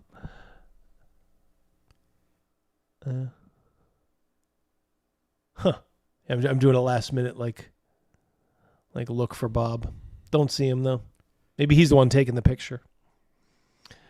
James, $10 more, amigo. Another one. Mm-hmm. Another one. Mm-hmm. Another one. Mm-hmm. If I ever run a fantasy game again, it'll be Baptism of Fire or Nothing. There you go. Solid game. And I know you are into the setting, as it were. So yeah, it's good to hear. You're playing. I'm going to Gen Con. What should I wear? Your black T-shirt. Okay. Gonna blend right in. Yeah, you're doing sci-fi now, aren't you, James? That's all right. You just need to recharge the batteries. We all have to do that from time to time. Is that Orion Akaba? No, because I don't see Scott Garibay looming over his shoulder. Of your favorite YouTube stars and designers are in this picture, because there's like everybody. What does it say that I don't like YouTube? So I don't recognize one other than Kelsey's. She's only tangentially like a YouTuber. She's more known now as a designer. But where's Ginny D? Yeah, where are you, Ginny? I mean, someone like her would have had to be front row, so she probably was not there. I don't know any of these fucking people. Any of them. So, Congratulations to Pirate Borg for ranking number 9. Number 8, Shadowrun with 125 events. Shadowrun is a cross between... Now, this surprised me. Maybe it shouldn't have, but after all these years, for Shadowrun to still kind of be in the top 10, I think it's great. Cyberpunk and fantasy. Except I don't like the people who own it now, Catalyst. They're a terrible company. They're the ones that did our boy Blaine Pardo dirty, sided with a trans lunatic over one of their best authors. So I would track down earlier editions of Shadow Dark if you are with like elves and dwarves in this kind of sci-fi dystopian Shadowrun, future. sorry. I've never been Too many shadows. a big fan of that sort of sci-fi fantasy combo genre, and I don't really like dice pool systems. So Shadowrun wasn't on my radar, but clearly 125 groups of people disagree. Number 7, another game which to me came out of nowhere, and it turns out to be way more popular than I originally thought. It is Avatar Legends. That's based on the cartoon, not the James Cameron film series. And Avatar Legends had 129 events. That's really impressive. Again, that surprised me too. Only because, I mean, when you say it out loud, you know, it generated $9 million on Kickstarter. Obviously, you know, the game has its fans, but I had never heard anybody talking about this game. But, you know, it just goes to show, like, go where people are actually playing these games. Go to a convention like Gen Con, and you're going to see stuff like this, and it'll give you maybe a little bit of a dose of reality. 3 years ago, Avatar raised something like $9 million. It was the highest Too many shadows. Yeah. amount of money raised by a role-playing game at the time, and people are still playing it a couple of years later. Number 6, Cyberpunk with 134 events. Cyberpunk is, of course, the brainchild of Maximum Mike Pondsmith, and it was one of my great honors to be sitting at the table at the ENnie Awards when Mike and Jay Gray from Artel Saurian... That is, I believe, at the train station, right? It looks like it. Yeah, it's at the Union Station or whatever they call it there. There's Mike Pondsmith, venerable veteran, and pretty much the only major black RPG designer out there. I mean, I know there's been nobody who's had like the kudos and the bona fides that Mike has. So, yeah. Games Good for were Mike. honored as Cyberpunk was inducted into the ENnie Hall of Fame. Well deserved, and this game still has a strong following all these years later with 134 events. Like and subscribe. It really helps the channel. And now we're up to the top 5. And number 5 is one of my favorites, Dungeon Crawl Classics, with 155 events. And not surprising. Goodman Games was all over the place. They not only had their booth with the famous ziggurat, they actually... There you go. Ye old ziggurat. I just wish their owner wasn't such a tool. Actually had a satellite booth on the other side of the exhibition hall. Weaselly tool. Huge banner as you descended from the West Inn Hotel into the convention center. And I attribute that game's success to just the grassroots support. Grognards really loved that game. But I think a little of the credit also belongs to Bob Worldbuilder, who is a huge fan of Dungeon Crawl Classics, and he's been advocating for that game on his channel. It's like one of his favorite variants of D&D. So I think he may be bringing younger players into the mix. Bob is a tastemaker. Patrick, speaking of tastemakers, $10 for Patrick Demo. You know, Quasimodo predicted all this. Who did what? My Gen Con moment. I bought a copy of that first edition book, and I got to tell all of the line developers of Shadowrun that Shadowrun was a game that inspired me to design my own, and they all signed my book. Oh, that is super cool. That's cool. That is super cool, yeah. Patrick. Like I said, can't wait until you make hay with yours, and we will, of course, have you on to help promote it. Absolutely. Hell yes. Number 4, Starfinder from Paizo with 219 events. That makes Starfinder the most popular science fiction game by far at Gen Con. Now, I know some people say it's science fantasy, it's not science fiction, but I kind of think it falls in the realm of science fiction. And if you're wondering where games like Traveler or Paranoia, and the answer is, even if you added all their events together, it wouldn't even come close to the popularity of Starfinder. That is sobering and sad. Badger for 5. I'm once again asking for a small donation to buy Bob the World Builder a cheeseburger. Remember when they put a cheeseburger on Eric on third base for Eric Gregg? Yes. That was mean. It was mean. And then he had a heart attack and died. Number 3. Take a guess. You're probably right. It's Call of Cthulhu from Chaosium. I remember Call of Cthulhu was super popular back in the early 90s at Gen Con, and it's still popular today with 232 events. And I ascribe its popularity to 3 factors. Number 1, it's the first horror role-playing game and still the best. Number 2, it's really easy to run at conventions. You don't have to worry about your character dying. And number 3, Chaosium has always been a class act. I mean, they make great games and always have. That's a tightly run ship there. There's a long legacy of pride in making outstanding role-playing games, and Call of Cthulhu sits at the top. Number 2, Pathfinder with 538 events. Now, I know what you're going to ask. Did you distinguish between Pathfinder 1 and 2? I did combine both editions, but even if I separated them, they would still rank number 2 and 3. I did a video a couple years back about the reception to Pathfinder 2 was a little soft. Obviously, the OGL changed that. Pathfinder 2 sold out, and people have switched to Pathfinder in huge numbers. Props to Derek Mona and Paizo for their outstanding legacy. And finally, we're at number 1. Before we get there, Chris for 10. Ooh. Crisco kisses. On the nose. Baptism of Fire was the number 1 RPG in the world for a week and number 1 in America for 8 weeks. 5-star reviews and gold bestseller on drive-thru. 0 awards. Yep, my next game should be Shadow Band. Ooh. Yeah. The thing is, it's a great game. It is. If you like that kind of historical fantasy with a little bit of a root in the real world, get Baptism of Fire. You can always find Chris's stuff in the description of my video. Chris, on a serious note, congratulations on that. I don't think I knew it was number 1 in America for 8 weeks. Yeah, it was Congrats. it was on fire. And I even think, how's the Vikings book doing? Last Vikings. I think Pundit said that was doing pretty good too. So you guys are a great team. I got to say, you're a great team. All right, so number 1 is the Crawl fantasy roleplay, huh? Crawl fantasy role-playing. Just kidding. It's Dungeons & Dragons. Is there any doubt that D&D would rank number 1? And if you're asking, well, what about different editions of the game? I put them all together. But even if we separated them, Dungeons & Dragons would still be far and away the most popular role-playing game at Gen Con with 1,307 events. Now, all right, so Pathfinder had 500 and some change, and D&D had 1,300.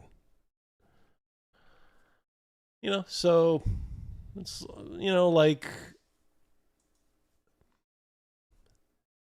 it's like Paizo is like a little less than half or a quarter, maybe between a quarter and half of what D&D is. Well, it's just a supplement. It's just a supplement, Chris. But as long as it's doing okay, you're making a little money. That's good. Yeah. So if you're wondering, it was of course always going to be D&D at number 1. I would hope that this audience at least understands that. That's the power of that name. You couldn't mismanage it any more than these guys are doing right now. And it almost doesn't matter. Because there's always new people coming in who don't know what you know. They don't know what we know. And they're just like, whatever, this is D&D, right? I've heard about D&D since I was knee-high to a grasshopper. And you can try to tell them until you're blue in the face that it's run by, almost literal retards now. And it won't matter. Because they'll just be like, well, whatever, this seems fun. And you know what? Now, granted, God not bless all him. of these events were It's okay. filled. The most sold out games were Shadow Dark, Vast Grim, and Pirate Borg. You really had to have a ticket to get into those games. Dungeons & Dragons had the least full and the most canceled events, but even considering that, it's far and away the most popular game at Gen Con. If you're watching this, you're probably in the YouTube ecosystem, and Dungeons & Dragons has taken its lumps over the last couple of years. It might be easy to conclude if you just watched YouTube that Dungeons & Dragons is over the hill, but that's not true. If Daggerheart were 10 times as popular, it'd only be slightly more than half as popular as Dungeons & Dragons. And I credit Mike Merles for having designed 5th edition, and Chris Perkins and Jeremy. How about Pundit? Give Pundit a little love there. They'll never give Pundit, if you're watching, they'll never give you any kudos for that. Jeremy Crawford for this latest edition. It might not be to your taste, but I think that 5th edition is a strong version of Dungeons & Dragons. And then you've got the brand name. You can't discount the brand name when it comes to selling any sort of product. And that's why Dungeons & Dragons remains number one. And I have a feeling it will be for some time to come. And those are the top 20 games at Gen Con. Which of them do you play? And did your favorite game miss the list? Tell us about it. Deathbringer. Tell them what they want. Tell them.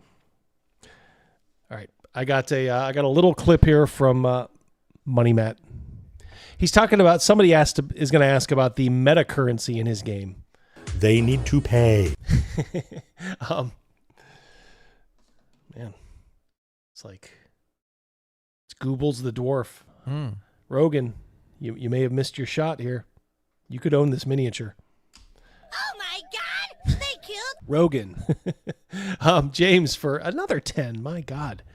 If you ever want to be Slav cool, but unfortunately are not Slav, you can at least pretend to be Slavic in Baptism of Fire. Yes, indeedy. Thank you so much, buddy. Spin Gypsy for 20. Ho, ho, ho. Oh, I got something Making for my him. heart swell. Footballs. Laces out. Laces out indeed. Sidebar.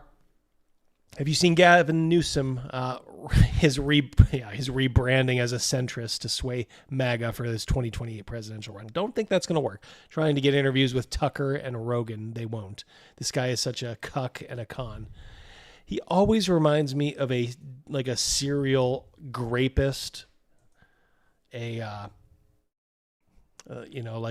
date grapist. He has that sleazy quality to him.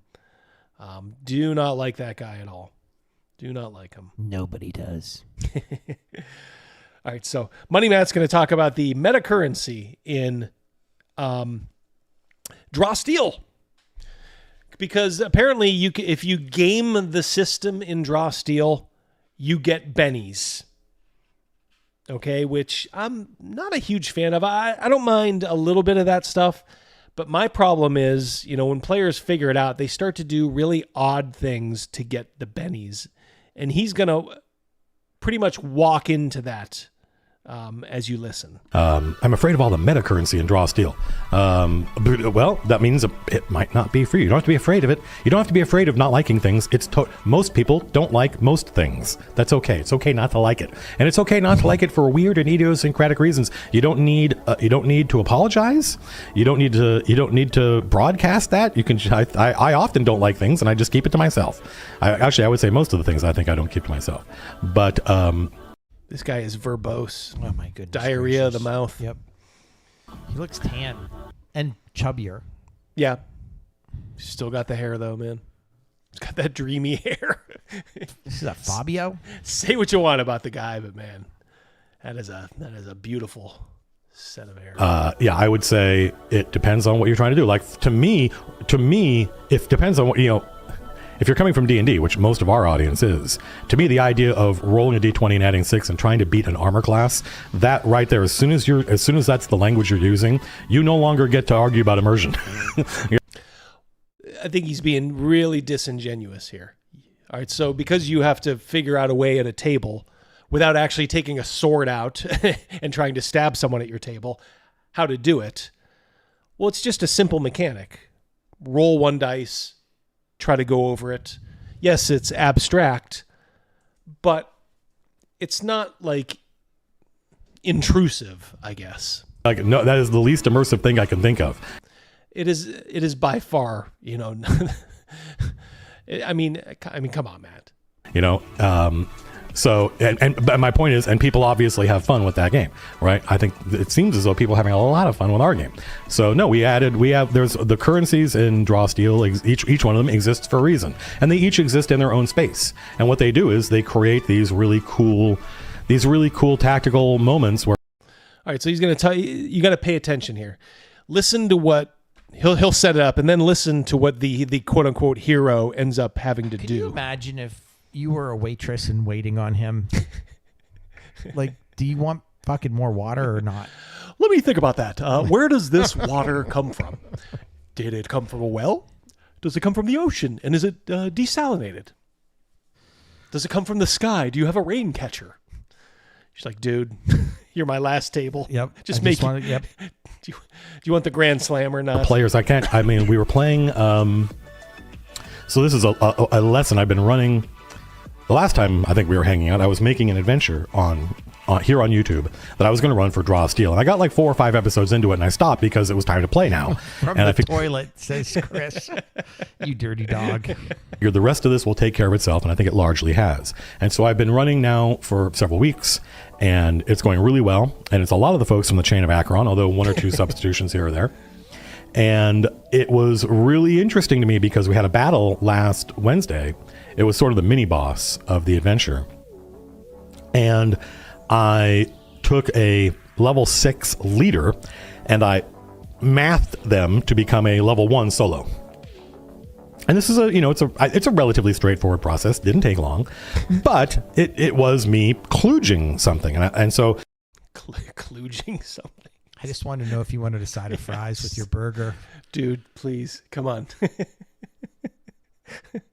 Over the course of the battle, it started that there was a point where they finally winded this creature, which meant it was at half health, half stamina.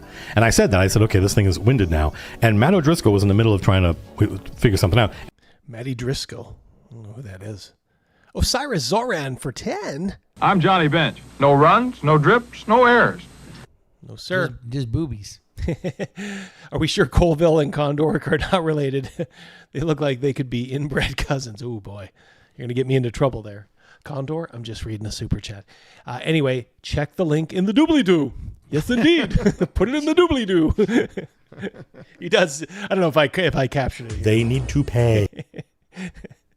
He is something else. And yeah, somebody said, why say in 25 words, which you can say in 250. And he looked up and he's like, it's only now winded? And he's like, we must have done 100 damage to this thing. And in fact, that was exactly how much they had done, or how much it took to make it half. Now it was like 109 damage or something, but it was winded at a 200. So we made this kick-ass creature, and they had to like slog through it. The way he was describing it sounded like Mrs. D. She's famous for doing that at our table. We're only halfway there. 100 total stamina. And he's like, we're all going to die, man. And I had been thinking that for a couple of actions at this point. I had been thinking this for a couple of turns. I'd been thinking about I think these guys are all going to die. They're not doing enough damage fast enough. And this thing can create minions, and it does its own damage, and has AoE nonsense and stuff. And it's got villain actions, and it gets to take 2 turns per round. And I thought about, tweaking it to make it a little less over the top, because I did not intend this to be a total party kill adventure. This wasn't that kind of encounter. It was supposed to be hard, but not impossible. And I thought maybe I accidentally made it impossible. Impossible encounters are totally fine, as long as that was the player's idea, right? It's like you all the signposts were there. You ignored them, and you decided that you were going to. It's like that old Monty Python, cut. Get on with it. Do this crazy thing, and well, this is what happens. But this was not that. This was just them doing what the heroes should be doing. And I thought, okay, well, I've got a couple of tools. What if in the background is like there's a hostage situation? You know how the cops like do this when they get them on the phone? Yeah. String him out. Yeah, he's trying to get that trace locked down. Tools here in my toolbox so I can start tweaking, but my gut told me no. And this was me as a player. It wasn't really me as a designer. And it turned out not freaking out was the right thing to do, because it meant that Phil, one of the things I did not realize, I was aware of it, but I hadn't integrated it into what was happening in my brains. Hey, I almost killed 2 party members from a ghost in our Friday game last week. Yep. Was Phil playing the Fury had not spent any ferocity. All right, so here's what he's going to get. Now he's getting down to the brass tacks. So we'll let this roll. Ferocity is the meta currency. Like if you're one of these, whatever class, like you get this thing called ferocity, which basically allows you to accumulate stuff and kick ass. At all. And I posted a picture of it on Bluesky. He had like 13 ferocity or something like that. Yeah, it was like 5 and 8. And he was doing this on purpose. He was saving up his ferocity on purpose because he wanted to get winded, gain some more ferocity, and then become dying, gain some more ferocity, but at dying to the uttermost end, I believe is the name of the ability.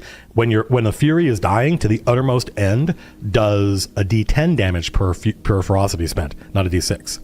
And so he and Matt O'Driscoll had to work out like, okay, if I'm surrounded by minions, if I break out of them and just run to this thing, but I run past Lindsay's character, don't go the direct path, go a little bit more circuitous route, then all these monsters will attack me. I will then become dying.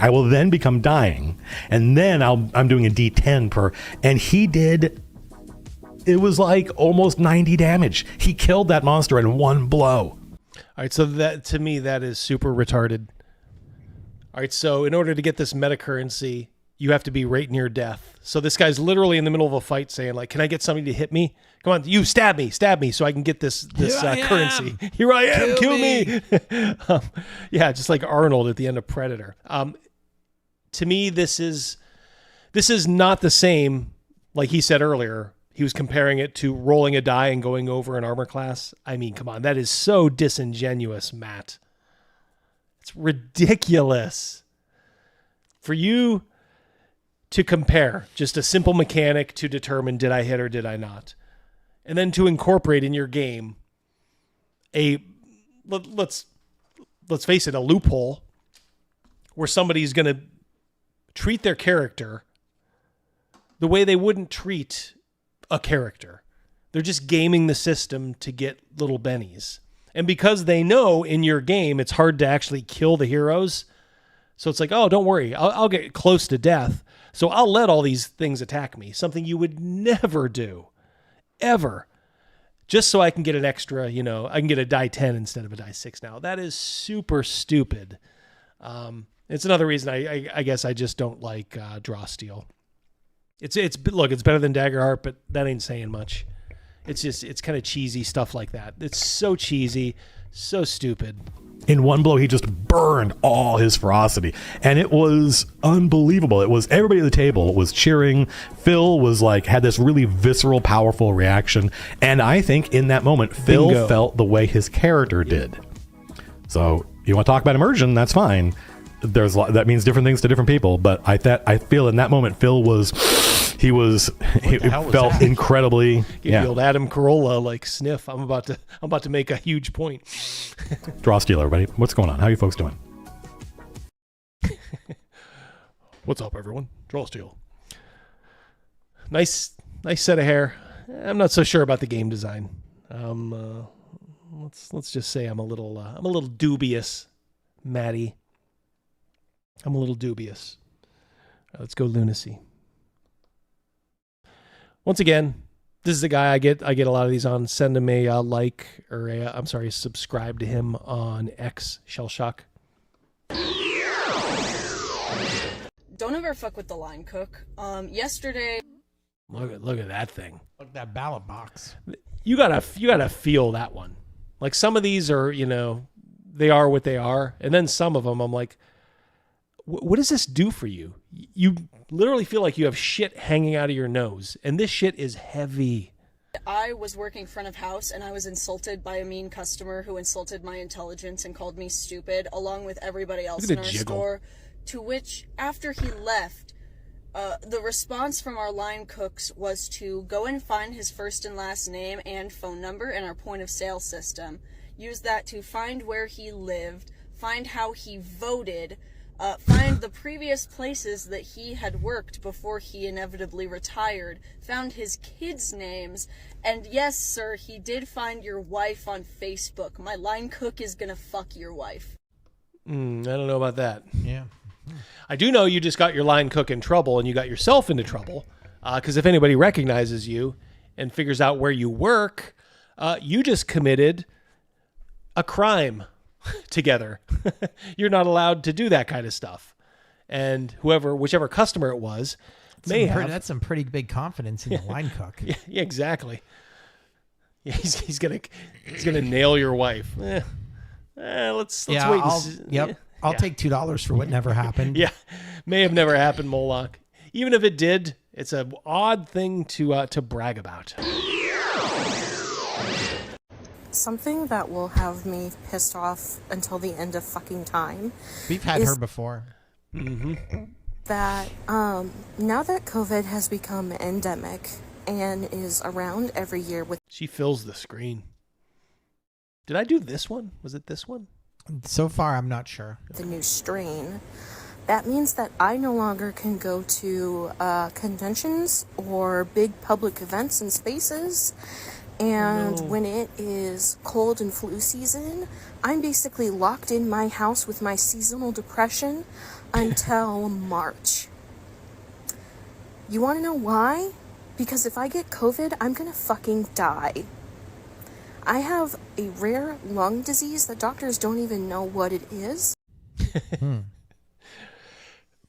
They're just having fun with you. Let's tell her we don't know what it is. Una guna solo.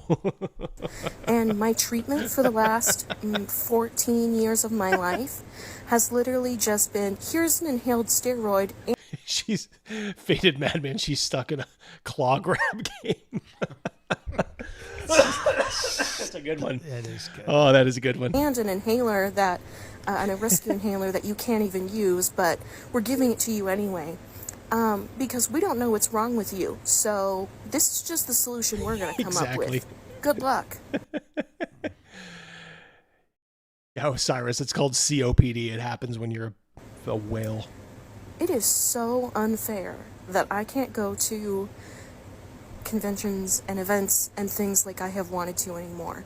Hell, I can barely go to the store sometimes because COVID also made my agoraphobia really bad. But it's like a non-stop parade of illnesses and conditions, all made up, all in her mind. Because if I walk in there and no one has a mask on but me, that still puts me at really big danger and risk. And no one wants to wear a mask anymore because they're like, well, it's 2025. It's been long enough from COVID. Oh, you stupid bitch. That's who was driving the bus in 2020 and 2021. Those were the people that everybody was listening to. Hope you're happy. If you ever told somebody, hey, mask, could you just put it up a little bit? Just put it up a little. I hope you die. Ugh. That still makes me mad.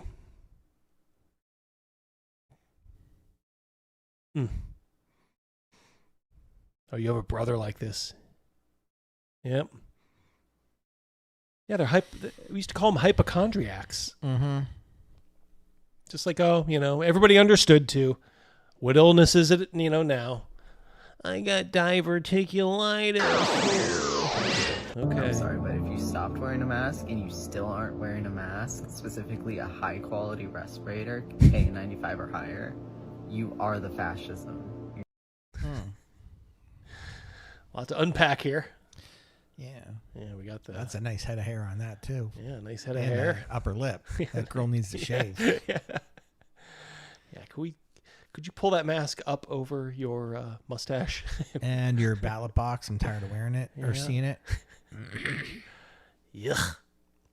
You're not fighting it. You're not resisting it. You are the fascism, and you are part of why what is happening is happening. And if you're throwing around the R slur, full-fledged Nazi. Ooh, jeez. Just for calling you a retard? A retard? Full stop. Nobody cares anymore. That is your contribution to society. Nobody cares anymore. People just freely call people retards, fags, whatever. It's like, because you've made any stigma attached to it go away. It's now almost like a sign of like, oh yeah, see that guy over there? Like he doesn't fucking care. That girl over there, they don't care what anybody thinks. Yet you millennial and Zoomer retards are still stuck in this thing where you think it's 2014 and everybody cares that somebody called somebody a fucking retard. She's flabulous. Thank you, Cal.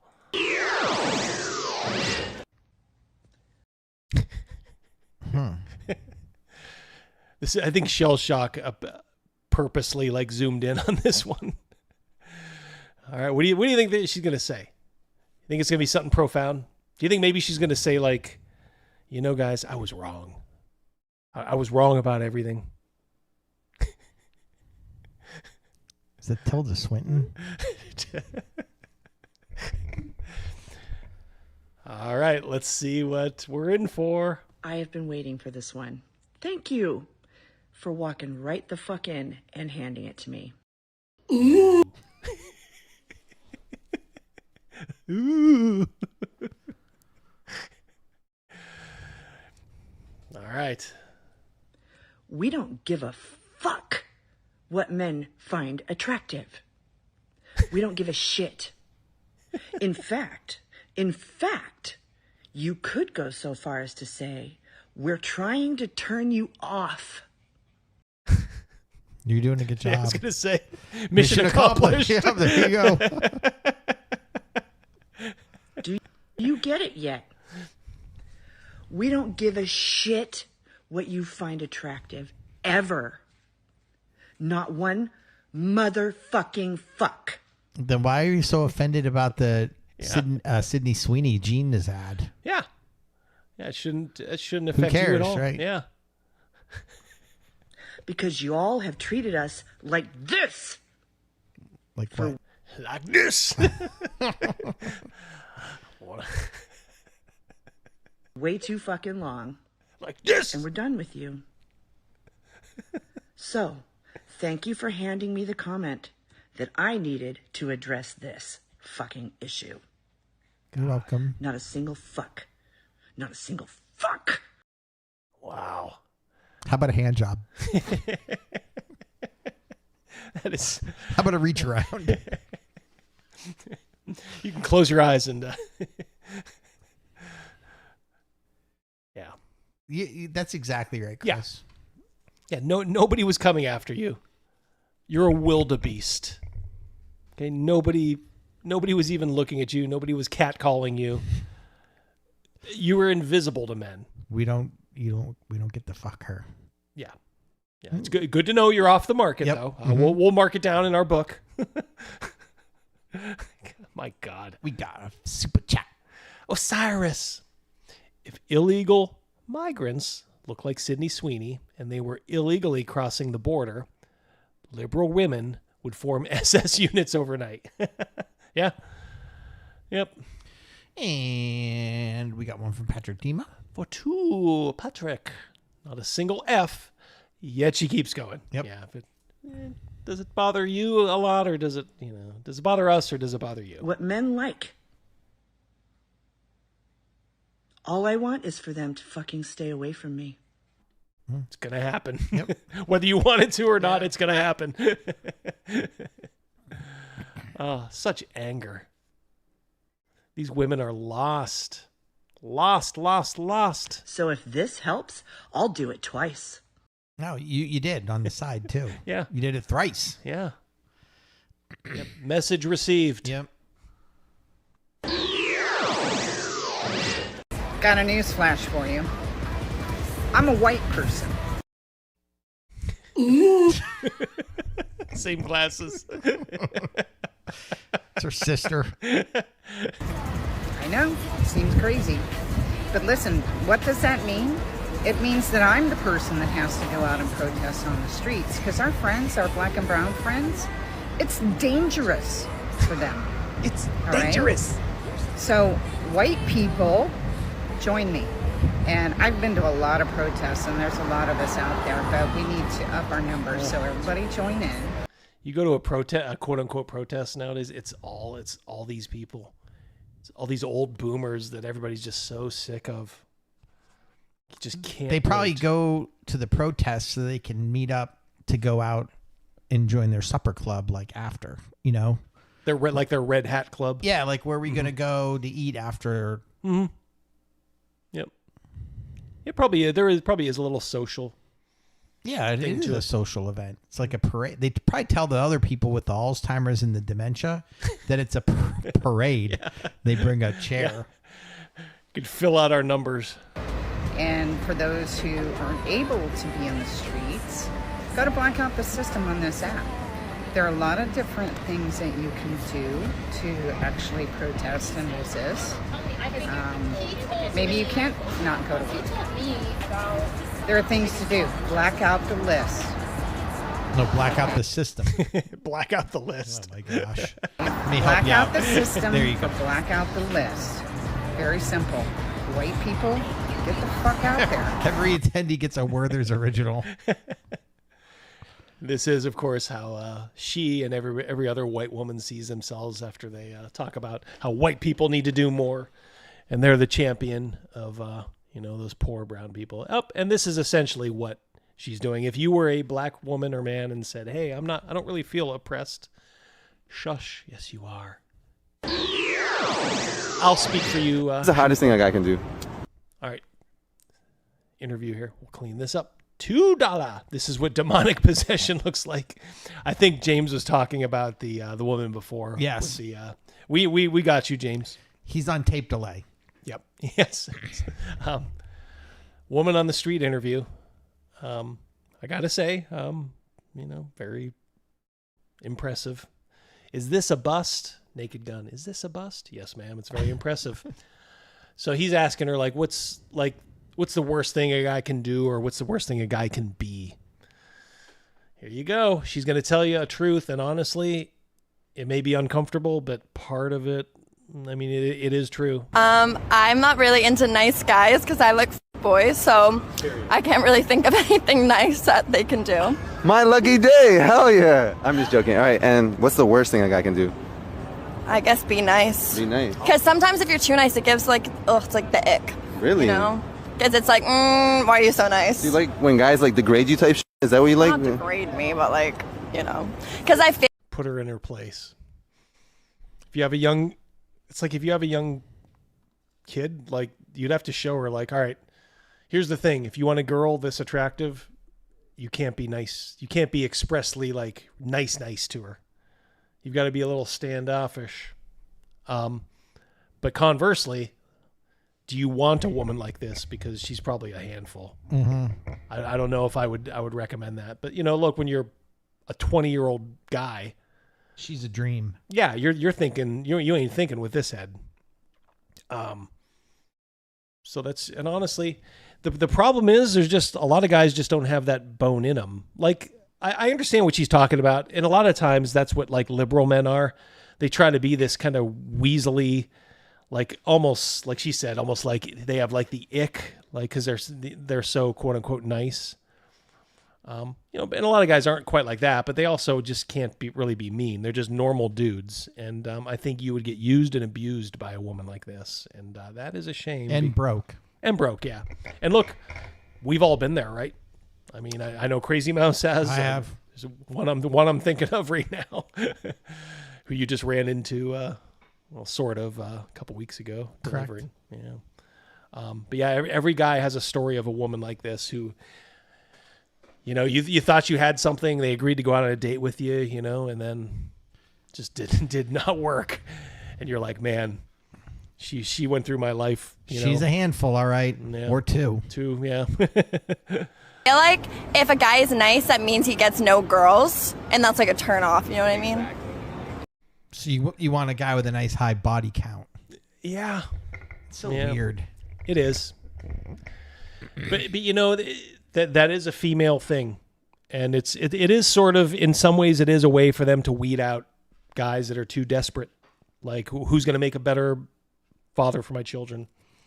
Now they kind of bastardize it because they never, a lot of them never have kids. But when they're talking along these lines, You know, look, you don't. Let me put it to you this way: your wife doesn't. Your wife doesn't want you to cheat, but she wants to know that like maybe you could if you wanted to, if you know what I mean.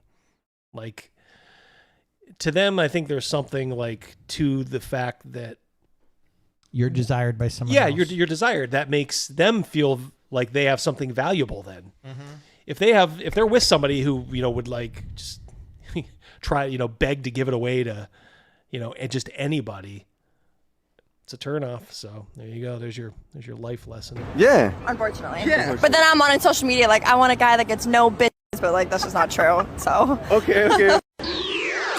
Here's the yang. Here's the dude. What's the biggest thing you hate about women? The biggest thing I hate about women is that, that one Billie Eilish quote, she said, Give an ugly guy a chance, he thinks he rules the world. That's it right there. Okay. You look at that statement, you see how invalid that is. As a young man coming up, you see how they're just trying to put you down, okay? Now, if the roles were reversed, this would be a cancelable offense for us. Okay. You understand that? Okay. So I think that, there's double standards, okay? And we have to look at these. We don't let this shit slide. Okay. Pause. Okay?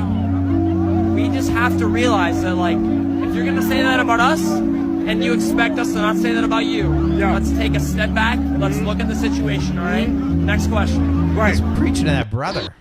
Yeah. Yeah, he ain't afraid to let it fly.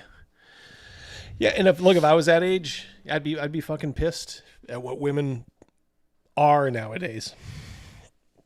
Because it's, like, amped up.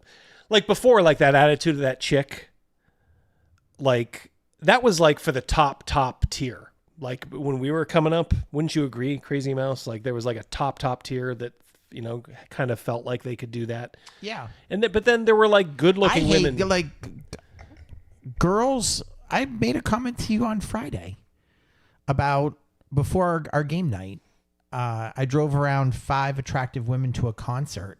Yep. And I don't go out of my way to say no to a pretty girl, but I love it when they don't get their way. Yes.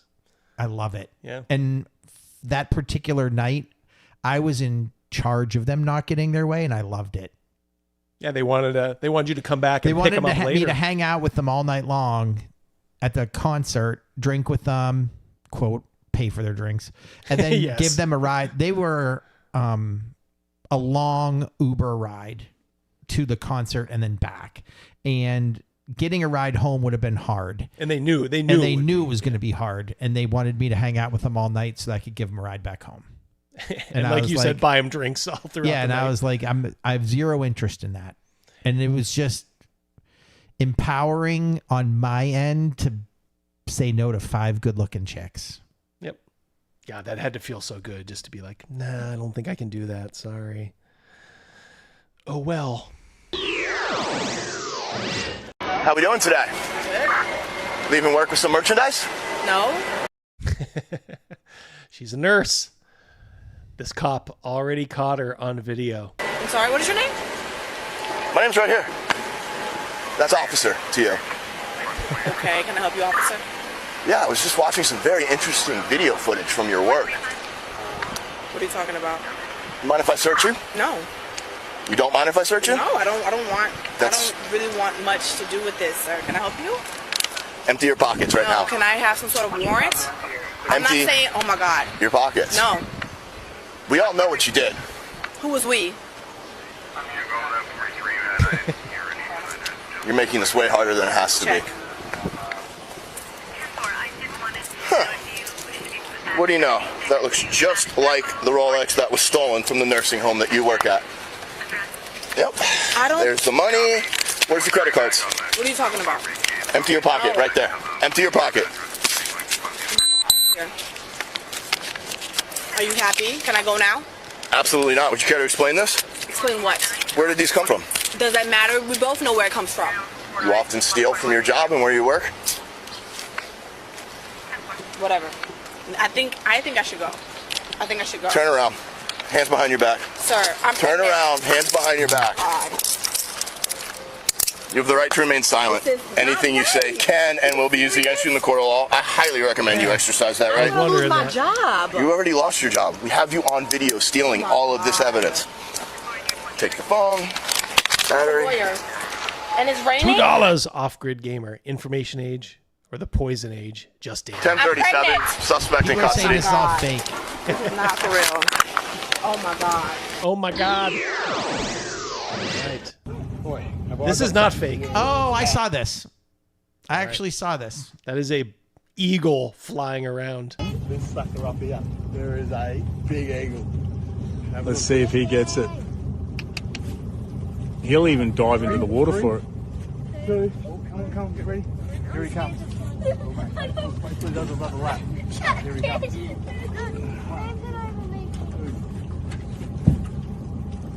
Boom. Oh! Nailed it. Dude went Calvin Johnson on that. Yeah. Well, it's heavy. He's getting there. It is a heavy fish. It's a big fish. Oh, it's weighing him down. Power of those wings. He ain't dropped it. No. No, he's going to go with it. He's climbing slowly. Allora 10, 9. I saw this too. That's crazy. Love this.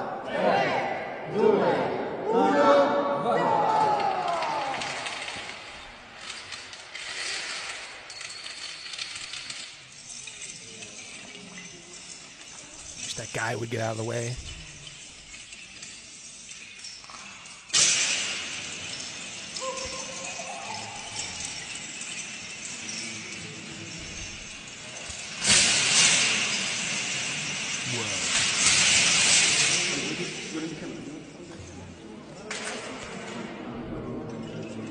Traveling up across the bridge of death. Boom.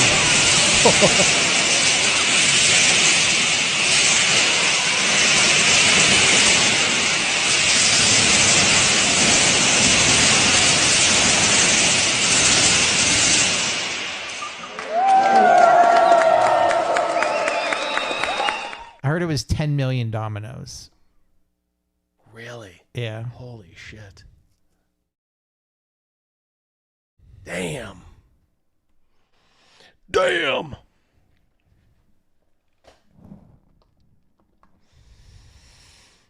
With my luck, I'd be on the team that built it, but be the guy that has to clean that up. Did you ever see that one video? It was a guy who stepped in the way of like someone building either dominoes or something, and he broke the whole thing. And it was like, he's like, oh my gosh, I'm so sorry. And I mean, the people were absolutely just devastated that it was a cameraman. Mhm. It was an interviewer, and everyone was like, back up, you're in the way, you're in the way. And then he smashed the whole thing. I don't know. I'm describing it all fucked up. I could see one of our friends. I could see a couple of them. Yeah. Yeah, I was going to say there's probably more than one that would be prone to. I can see 3 of them. Yeah. Yeah. Oh, what? And I can also see my brother, my oldest brother, the one from Virginia. I could see him doing it too. Yeah. He's very clumsy. Klutz. All right. Guys, I'm going to try something because I want to see if this works. I put in something called a redirect on this stream. So I may occasionally, and I may even do it tonight, I may occasionally do like a little member only like after party after one of these streams. That way it'll, if Crazy Mouse wants to get out of here early, because I can certainly run it, on my own. Just a little bit of member only. Give you guys a little bonus content. So I'm gonna try. If this was on Tuesday, it'd be Topless Tuesday. That's right. Yes, it's ladies' night. Yeah. So thank you to. I don't know if I should thank you Or damn you, Crazy Mouse, for letting that bastard tie me up. Well, I don't know if I don't know if the right word is let you. I didn't let him. Well, you didn't do enough to stop him. Yeah. All right. Here's what's going to happen. I have to stop this stream. Okay, so I will end this stream, and then I am going to fire up the new stream, which is members only. So if you're not a member, Who Snake Oil just tried to hook up? Ooh, my man.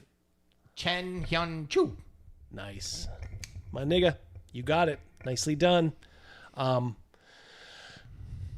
see if it works. It's supposed to take you directly to the stream, so we'll figure it out if it does. So, but what you have to do is give me a little bit of grace for just a few minutes. So if you're not a member and you want to check out now, that is A-OK too. So I thank you for bearing with us through all these technical difficulties, invasions, home invasions. My God. Oh my God! They killed Rogan.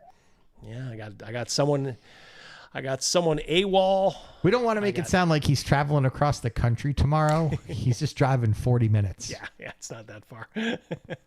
Saturday, we take KG Mouse back to school. That's Saturday. It's got to be sad because she actually does have to go 4 hours. She's away, 4.5 hours away. So yeah, we never had to deal with that. Our kids went pretty much local. So the thing is, our son lived down in Pittsburgh for a year, and we it was sad while it was going on, but they came back. They came back. All right. I am going to end this stream, and then we'll see what happens. See if you guys are sent over. Look, and if you're not sent over, you can just click on if you go to the channel, you'll click on it. But you guys see if it takes you there, because I'm going to be asking you guys that. So, cough, cough. If you use Rumble Studio, it's super easy to move to members only. Yeah, I know. I'm hoping to get more members over there, Patty. In fact, I tried to see where I could set up a member-only stream. Maybe I wasn't getting it, so I might be leaning on you. So for right now, this will just be YouTube. Sorry. It's okay. The home invasion has been reduced to a trespassing. Keeps the crime down. Yes, that's right. We got to cook those books. Surly, thank you very much. Thanks to all you guys. All you guys who did the super chats, bore with us through it all. And, gave channel memberships, which may end up helping some of you. All right, guys. Like I said, I'm gonna end it here. And then you got you members on YouTube. Like I said, just sit tight. Crazy Mouse, I will, this will just take a moment. So, all right, guys. To those of you leaving, we'll see you next week. And for those of you who are sticking around, well, hopefully we'll see you in a few.